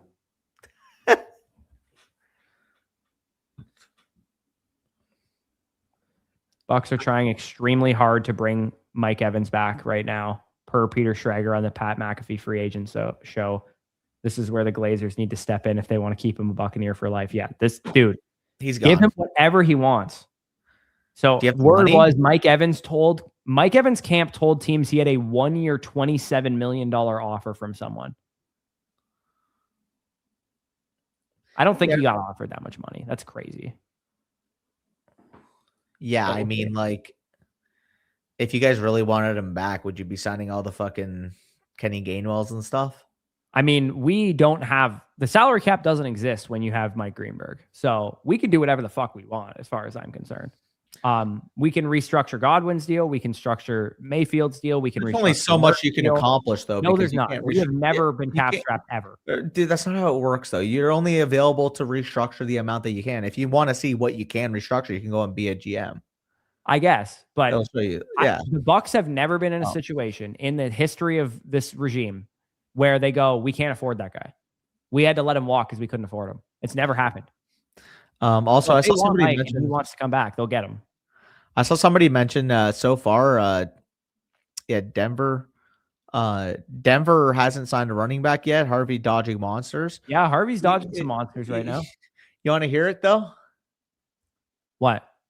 What does Alvin Kamara cost in a trade right now? Maybe. I mean, like, here's the thing though. Like, the 3 best running backs are off the market. Like, that is really good news for RJ. Oh, no doubt. But I'm saying, like, Kamara didn't want to leave at the trade deadline, but you don't think Denver is going to at least make an offer for him? I mean, Sean would be stupid not to go reach out to them for sure. Especially I think Bryson's a Saints fan. He's probably mad. Please get Kamara. He blows. Bryson, just so you know, I said this about Mike Evans. So we'll see what happens. Yeah. I mean, like, you got to think about this, though, Bryson. It's like, it's not just playing for anyone else. It's playing for his head coach who drafted him. Like, I think he would make, like, if there's anywhere he'd make an exception, it would probably be there, no? Probably, yeah. Fucking Jacob Sanderson tweeted out, signing the 5th to 7th best free agent wide receiver has never once been good business in relation to the Raiders deal with fucking Jalen Naylor. Don't do this to me, guys. Okay. Anything else on this review? You think we covered it? I think we covered it. We already went through it like in depth. Yeah. We just said like that could be the alternative if that's the availability. So here's my proposal here. It is a beautiful day outside. And also, you know, my birthday. I'm starving and it's Danny's birthday. We will go for 5 more minutes. And then go till 2:30. You can do 10. All right, 10 more minutes, and then we'll be out of here because it is the first beautiful day. I haven't eaten yet. Speaking I'm of starving too. Yeah, I'm so hungry. Speaking of gastro stuff, all I have is an empty stomach and a coffee today. That's probably not great for it. I'm also like thirsty as shit. My water bottle's downstairs. I'm definitely going to make another coffee before it gets too late. I love being a Raiders fan. It's super fun. Spicy said. Get that fiber. Yes, sir. Fiber time. Get some fiber in your diet today, fellas. Get some fiber in your diet. Hey, dude, Spicy. Of course you got to bring up Tootin as soon as we talk about fiber. Hey, yo. That dog better be right. Oh my God. Why am I seeing polymarket graphs for fucking Mike Evans in a Rams jersey? Like, what are we doing? Yeah. What are we doing? Fiber Stock Exchange. Also, you know what game is on tomorrow, eh? What? It's the old classic, baby. Fucking Habs Leafs. Dude, I could give 2 fucks about the Toronto Maple Leafs this year. Because you guys stink. I know. They suck. Why do you think I'm going to a Raptors game next week and not a fucking Leafs game? No, I feel you. Bro, our division is so chaotic. Montreal's 7th in the league, but fucking 3rd or 4th in the division right now. Yeah, no, you're going to timeout for that, Bryson. What'd he say? Said Mike Evans in a Saints jersey. You are immediately in a timeout. There's no fucking way in hell Mike Evans would ever put that disgusting ass fleur-de-lis jersey on in his life. Yo, you're sounding like me for real. No, I'm kidding. No way Mike Evans ever puts that jersey on. Over my dead body does that ever happen. By the way, Montreal 8th in the entire NHL, Corey. 4th in the division. The Atlantic Division is a fucking monster's nest with the Lightning, the Sabres, the Habs, the fucking Red Wings. Senators could go on. Boston's been good this year. Dude, I had a dream that Austin Matthews was in a Red Wings jersey. Like he was on Detroit. Wild. I think if he gets traded, he would go out west to like an American team, though. It's so weird that you just mentioned that. I literally had a dream he was wearing a Detroit, like he was on the Detroit Red Wings. Yeah, no, that's fucking wild. Bro, like, I mean, like, if Matthews were to get traded, like, the Wild need to offer everything that they have in terms of prospects and picks for him. You pair Matthews with fucking Kaprizov, Boldy, and Hughes, that's a cup. Yeah, maybe. I mean, you're forgetting that Matthews is on the team.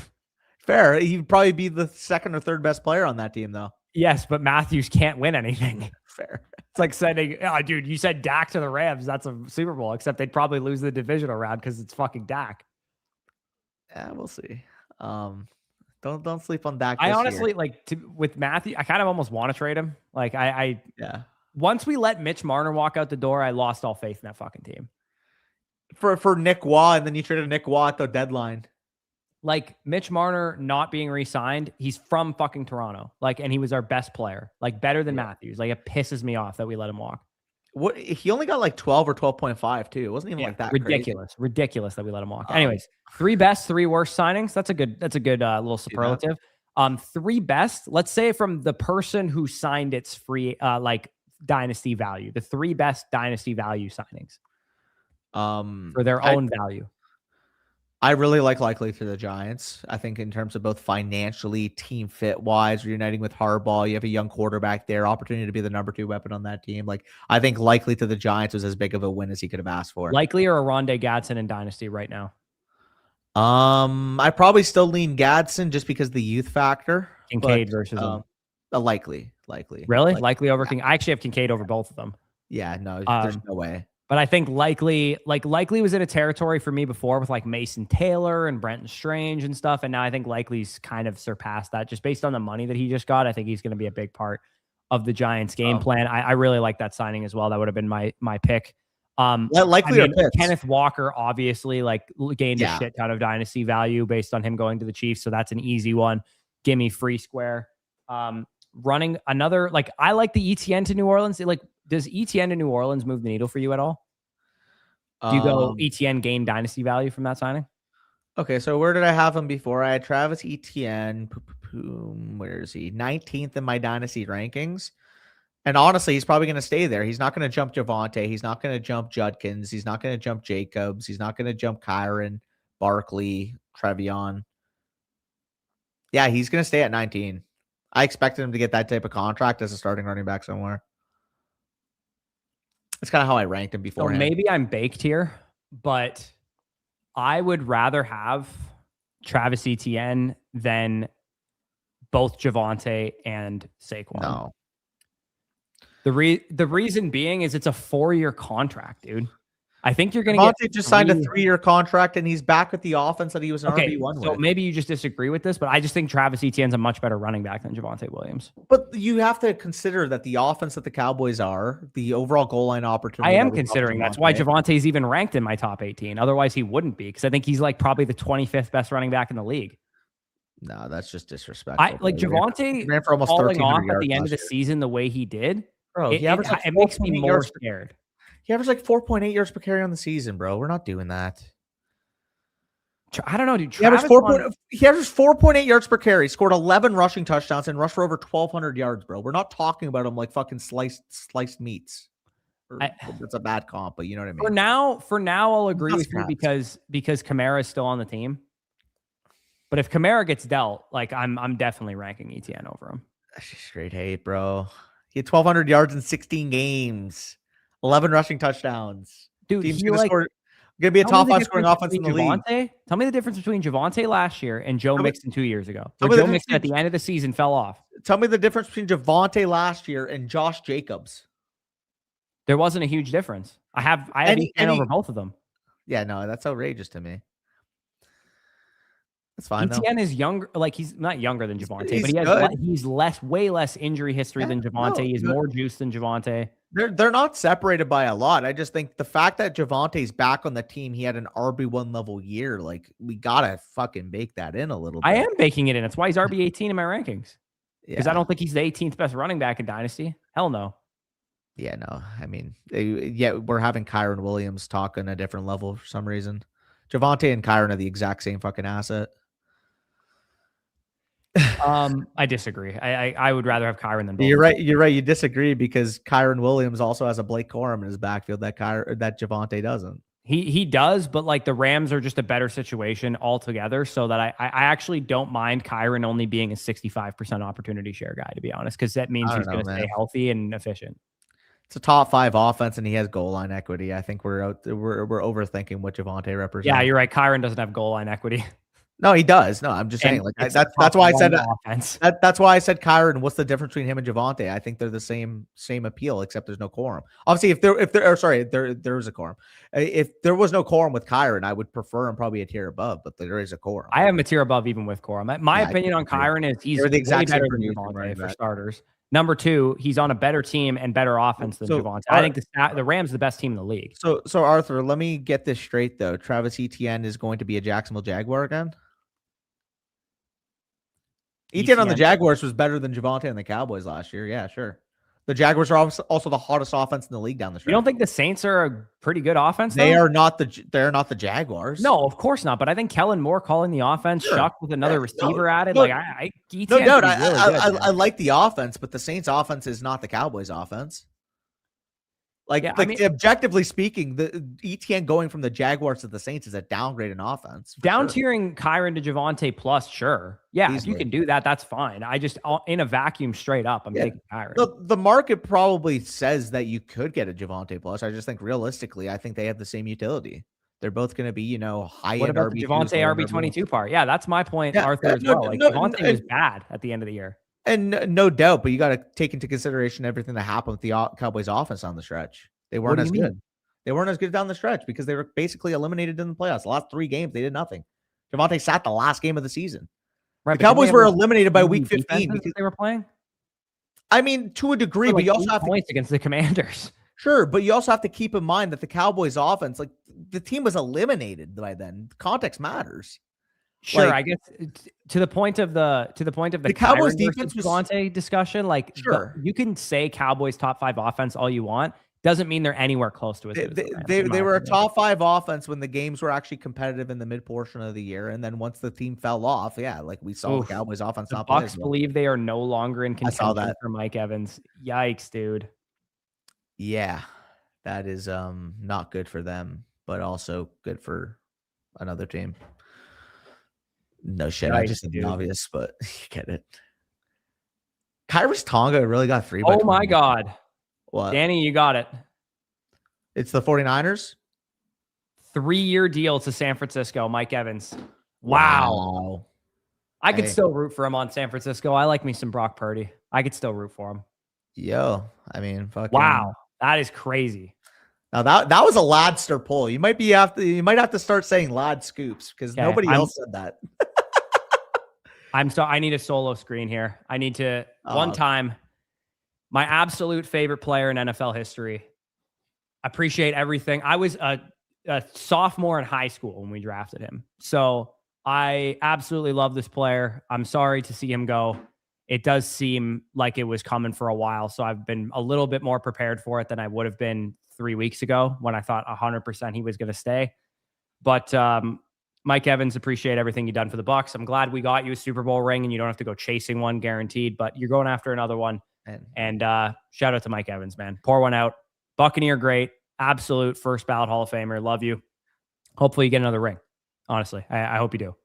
But I thought he downgraded in roster. Like, why would he go to the San Francisco if he wanted a better Super Bowl chance? Considering the Bucs have the best roster, they have a better roster. Let's be serious. Considering the Bucs have the best roster in the league, like, why wouldn't he just stay? I said top 5 in the conference. You baked potato. Hey, Arthur, I thought he was on the best roster in the league. What's going on here? I mean, you also just said the Cowboys are a top 5 offense. You're like, well, what the games matter? What the games matter they are. When they got eliminated from the playoffs and half the time down the stretch, they didn't even play the starters in the second half. What are you talking about? I don't know. You've been saying the Cowboys top 5 offense for like 10 years. They've been a top 5 offense like 4 times of those 10 years. I mean, I didn't know you 10 years ago. Okay, well, whatever. I was so sure Mike was coming back 3 weeks ago. And the last like 2, 3, 4, 5 days have made it pretty clear to me that Mike was going to definitely see what was out there. But 3 years, $36 million, dude. Like, that's a lot of money for Mike Evans. 36 per? Yeah. No, 3 years, $36 million total, I think. No way. He got a 3-year deal, dude. Like 3-year contract? That's the Jamel Dean contract. Jamel Dean got 3 by 37 from the Steelers. There's no way fucking Mike is. Manual says here 3 years, 35. Yeah, that he literally. The Jamel Dean was 3 by 36.5. Okay, well, I refuse to believe that Mike Evans is making $12 million per year. I refuse. You guys would have re-signed him if he was making $12 million. Well, if he doesn't want to come back, like, we can't re-sign him. It sounds like they paid him everything that he wanted. Bro, he didn't get $12 million per year. Just wait for the actual information to come out. This is Jamel Dean's contract. This is Jamel Dean's contract. I was like, what the fuck? Okay, so Jamel Dean's gone. I mean, we're going to be decently... That balances out the compensatory stuff a little bit after the 3 signings that we made. Also, I got to fucking... I got to root against Mike Evans now. Fuck. Sorry, what'd you say? Sorry? I think based on the fact that we re-signed Otton and all we brought in was Gainwell and Anzalone, Dean and Evans leaving means we might get a compensatory pick next year if we chill for a bit. Maybe. But maybe they're going to go after Trey Hendrickson. So, yeah. As a Panthers fan, I'm glad he's out of the division. As a Panthers fan, that guy... Ate your guys' breakfast, lunch, and dinner every time he played for you. So played against you. So I would hope so. As a Panthers fan, is that a statement that has ever been actually quoted before? I'm trolling. No, but Bush, you called it. He has family out there. Yeah, he's not from the Bay Area. Wait. He might have family there. Maybe I don't know, but I know most of his family was in Houston. Bush called it. No, Danny called it. Or Bush called it. Yeah. There goes my hero. Yeah, he's gone. He's gone. Even when I call it, I can't even get the credit to call it. No kidding. Well, okay, so Egbuka and Godwin, obviously huge uptick in value for them. I get to move them officially up in my dynasty rankings because I was holding out hope that it wouldn't be the case. How much higher can you put Egbuka though? I already had him at 14. He's not going higher than that. Let's take a look here. Egbuka was at 12 for me before, so I can't really move him up any higher. Like, am I going to take him over Garrett Wilson now? No. Like, am I going to take him over him and GP? I'll take him over. No, you're not taking him. No, Corey. No, you're not doing that. The second team All-Pro 25-year-old receiver will not be behind Egbuka. So I'm not saying that I'm going to keep Pickens over him. My question though is, you could argue on a rebuilding team, Pickens might be at peak value. Would you tier down for Pickens for Egbuka plus kind of thing? Pickens is 2 years older than Egbuka, so There's some factor there, but I would still take Pickens. I'm not gonna go crazy and put Egbuka ahead of him, but it's close. It's close enough. There's a conversation to be had there. I know you're the most biased Cowboys fan of all time, but I mean, it's not about bias. The guy was a second-team All-Pro at 25 years old. You can argue for sure, though, that Pickens just peaked. He's not having a better season than this after. Sure. It's possible that he just peaked. Sure. Saying that he's above Pickens is completely ignoring the second half of his season. And yeah, he was injured. There's context, but like it's a second-team All-Pro 25-year-old receiver. Like there's just so much certainty there. There's one thing I will never say about George Pickens is that there's certainty about him. There's so many other guys you can discredit. He is a knucklehead. He is a crash out waiting to happen. I'm far more worried. I'm far more worried about Puka's knucklehead factor than I am Pickens at this point. This is a great comp. Crazy T. Higgins. He's better, but yeah. Threw up after my 7th margarita. Jalen McMahon. Yeah, I mean, ultimately, the Bucs prepared for this scenario. You drafted Egbuka in the first round last year. You have Godwin signed long-term, who was younger than Evans. You prioritized Godwin over Evans. I think that was the smart decision. And you have Jalen McMillan and Tez Johnson, who are a good wide receiver 3 and 4. They're set. They don't need any receivers. They could add a deep threat in the draft late, Jeff Caldwell or something like that, if they want to, but they ultimately needed to let him go. Like if he was going to get that much money and we needed to sign other players, like it sucks. I think you sacrificed for the best offensive player in your franchise's history personally, but shit happens. For sure. One great season for Pickens, not over Pickens. Yeah. I'm not going to put him over Pickens. I think Egbuka over Wilson. If you wanted to say, hey, the Jets are such a dumpster fire that you would do that, I think that's fair. I just think Garrett's a better player than him. Young Money, this is the take. Like Egbuka becoming Garrett would be a pretty high ceiling comp for Egbuka, in my opinion. But him becoming Pickens isn't? Well, they're not really the same type of player. Garrett, no, I know, but we were just talking about Egbuka over Pickens. And so again, I think that ultimately we're going to look back 5 years from now, and that season that we just saw from Pickens will be the best of his career. Maybe. Because especially if he stays in Dallas, like Lamb is not going to have nearly as bad of a season as he had last year. No, but I also think fucking Jake Ferguson's a pylon. But that's the whole like they're going to be concentrated take that you have every year about 3 offenses around the league has almost never been correct. It has been correct actually. When they were both 17+ point per game scores last year, and that was with Pickens doing more than anybody happy that they took CeeDee Lamb. No, but like he got hurt and everything. There was context there. And also Ferguson was eating when one of them was off the field. I guess I think if both were on the field, it would have been a different story. And it was when they were healthy. I guess my point is that last year was the Pickens year, the year that he was the better pick. I think this year will be the Lamb year. I agree with that. I do think like Pickens would be a disappointment relative to his ADP is my point. I mean, as much of a disappointment as some people taking fucking Higgins at the 2-3 turn and they were disappointed. Higgins was not a disappointment at ADP. I mean, maybe the first 6 games of the season when Burrow was injured, but his quarterback got hurt. Okay. And fucking there's context every year. Lamb got hurt this year. And he was a disappointment relative to his ADP.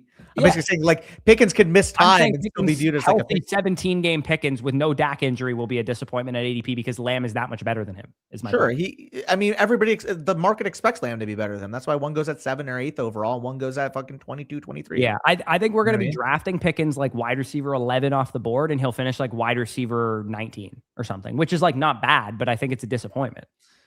Yeah, I mean, that's where he was basically going last year. So I don't think. Devin Bush, 3 years, $30 million. To the that is wild. Yeah. But yeah, I'm excited for Egbuka too. I think that'll be a fun discussion. What do we think Egbuka, now that Evans is gone, does he like? We already had this discussion already, but like, does he go over under? Who? 29.5 is his ADP. Who? Egbuka. Over under 29.5. Well, let me look at the overall ADP right now, and let me see where I would think he settles. Underdog, and I fucking click a random Twitter link because why wouldn't I? Okay, Underdog, boom, log in, rankings, big board. Oh, I gotta load my location here. Rankings, NFL. McMillan is the biggest one. Okay, so McMillan's fine, but I don't think he's going to be a significant fantasy contributor more than like he'll be a good best ball and like waiver wire guy. I'll go over 29.5. Just because that ADP range right now is like Chris Olave, AJ Brown, Tedero, McMillan, T. Higgins. I think he's going to be right after those guys more in the Ladd McConkey range. I think wherever Olave and T-Mac go, Egbuka should be like the pick after. Like, yeah, so that's where he should be like the very next pick after. T-Mac goes 32 for reference. T. Higgins goes 33. Rashid Rice goes 33. Ladd McConkey goes 37. Garrett Wilson goes 38. So probably somewhere in that middle of the range. Yeah. Like top 35-ish. Now, what are we talking about here? Evans, he likes Evans, obviously, but he literally, when Godwin was healthy in 2024, Godwin was looking like the dude. Like if anybody remembers. No chance. Yeah. I think like the low end for Pickens, if he ran a little cold on touchdowns, would be like wide receiver 15. I don't think he'd be lower than that. Yeah, I could see him being around that range. That would be my projection for him, just because we kind of do this all the time. Like one wide receiver 2 of an offense has like a really spike year because things ran pure for him. Like the Higgins year where Chase was kind of banged up and Higgins, when he played, was like wide receiver 4 in fantasy or whatever. And then the next year he has like a little bit more of a down season. I just think we're going to see that from George this year. But maybe especially if they re-sign him, because I think he's generally like not going to be a very motivated person if he has a contract already. It feels like no matter who the Cowboys player is, you're always going to be lower than the market. I'm high on Lamb. Yeah, fair. Where would you have him ranked? Always high on Ferguson. Where would you have Lamb? Where would you have Lamb ranked in terms of the market right now? Like, where would you rank him? So at receiver, I would rather have the other 3 guys. I'd rather have Chase, JSN, and Nakua. I would say if I had to make early rankings right now, he'd probably be wide receiver 4 for me. Like I'm trying to think if there's anybody I would want to have behind him at market. Like who's going behind him right now? So the current ADP, Bijan Gibbs 1-2, Puka, Chase. So right after him would be Jefferson, Amon-Ra, Malik Neighbors, Drake London, George Pickens, Nico Collins. Yeah, I mean the only one that I would say would be the conversation is probably St. Brown. So like St. Brown versus Lamb would be the conversation. And again, you could talk. So you're about at market then. I would take both over Amon-Ra wide receiver 4, but I'd say Lamb versus Amon-Ra is going to be like the 4 or 5 for sure. I'm not arguing. We're just having a convo. These two just arguing. Jesus, what are you? I just pointed out. I just pointed out. You new? Like what the hell is going? Yeah, exactly. Austin, you must be new here, dude. No, I do enjoy that. For the longest time, it was just me on like, oh yeah, I'm biased Cowboys. Like you're starting to show your fucking bias on my own. Everybody's biased on their own team. No, you're more biased than I am.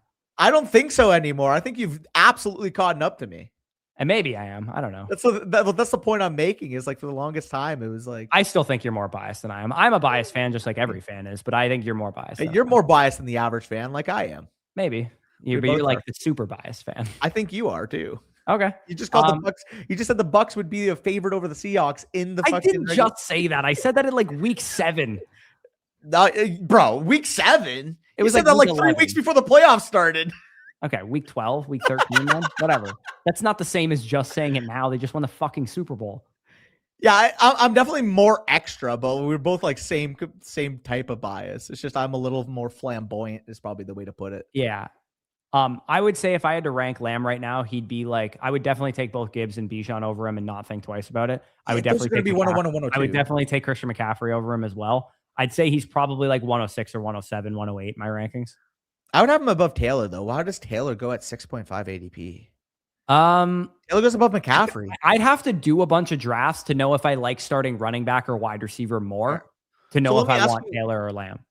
Let me ask you opportunity bundles. Would you rather have Lamb plus Jeremiah Love? Or would you rather have Drake London and Jonathan Taylor?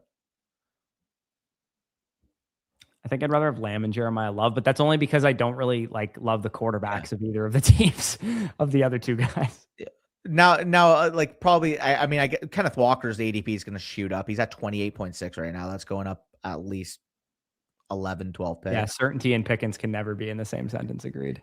Yeah, sure, fair. Elite Glazers. That's crazy, dude. That people don't like. People won't forget. I shed real fucking tears when Travis Hunter got. I was on my way to a fucking haircut, and I looked at my phone, and I'm not even joking you. Before even thinking about the Flock League, before even thinking about anything else, I looked at my phone, and my eyes got literally glossy. Like I genuinely, people might be like, oh, well, Danny's putting on an act. Obviously it's for the, like, I was dead serious. I called Bush. I'm like, did you just, no one's accusing you of acting. People accuse Mason of acting. You know, I mean, some people, if they don't know me well, they just know me in the flock. They're like, oh, wow, he creates so many bits. It's like, a lot of it is just fucking, obviously I'll overplay, create a bunch of cringe, ear bleeding bits. Yeah. I mean, like, my bits are like just overplaying a real emotion, you know? Yeah. Anyways, we said we were going to hop off at 2:30 and I'm starving and so thirsty. So that's a good point. Last thing I will say, if Trey Hendrickson's available, you definitely have to go down that road. Although with the Jalen Phillips bag, maybe that's less realistic. If you can get another pass rushing edge, maybe a Boye Mafe, Odafe, I think that makes sense. Dean sounds like a really good potential target that we're going to go after. And I do think the buzz that we're hearing, we got the Cardinals DB coach as our new DB coach. And the guy that we've been linked to is Jalen Thompson, safety from the Cardinals. So that should be interesting. Yeah, I got to get my Fibre, dude. Yeah. 3 by 60, 3 by 60.4 for Evans. That makes sense. 20 million a year is a lot. We weren't going to give him a 3-year deal either. There's no reason we could do that. And I think from Mike's perspective, he goes, these young guys are good, man. Like, you don't need me. Like, I know I can hear it in Mike's voice, him saying that. Like, so it sucks, man. It's gonna suck ass. I'm assuming that contract probably has an out after year 2, because there's no way he agreed to a full 3-year term, right? No, probably not. 60 mil is a lot for him, man. That's a great payday for him. He's made a lot of money in his career, dude. He's made a lot of money in his career. I'd be in on Alante Taylor to play my nickel too. For sure. All right. Appreciate you guys for tuning in. I think what makes sense for, like, how do we react? Winners, losers. Our plan is just to go live again tomorrow, recap some of the deals that happen. And then on Wednesday, we can do like a winners and losers, skyrocketing up our rankings. Let me know what you guys think of that idea. That's probably what we'll end up doing. Like, we're not going to post a video later today recapping everything we've talked about on the stream. Just go back and find it. Maybe we'll go, maybe if you don't mind, scrolling through the stream a little bit and maybe seeing if you can timestamp a little bit, like some of the topics that we talked about, so people can go back and find our thoughts on it. If you get a chance, or I get a chance, maybe we'll do that. But yeah, we'll cover these more like the biggest winners, the biggest losers, as far as like a skyrocketing and plummeting video. Maybe Wednesday and Thursday we'll do that if you guys are curious. But yeah, appreciate you guys for tuning in. 300 plus of you guys in pretty much the entire time. Really appreciate that. Peace out. And we'll talk to you soon. And also, by the way, the draft guide now live. Second edition's coming out March 15th with another 15 players added. And also the Listener League is when we'll be dropping that March 15th as well for the drawing. So check that out. That'll be linked in the description. Peace out. We'll talk to you soon.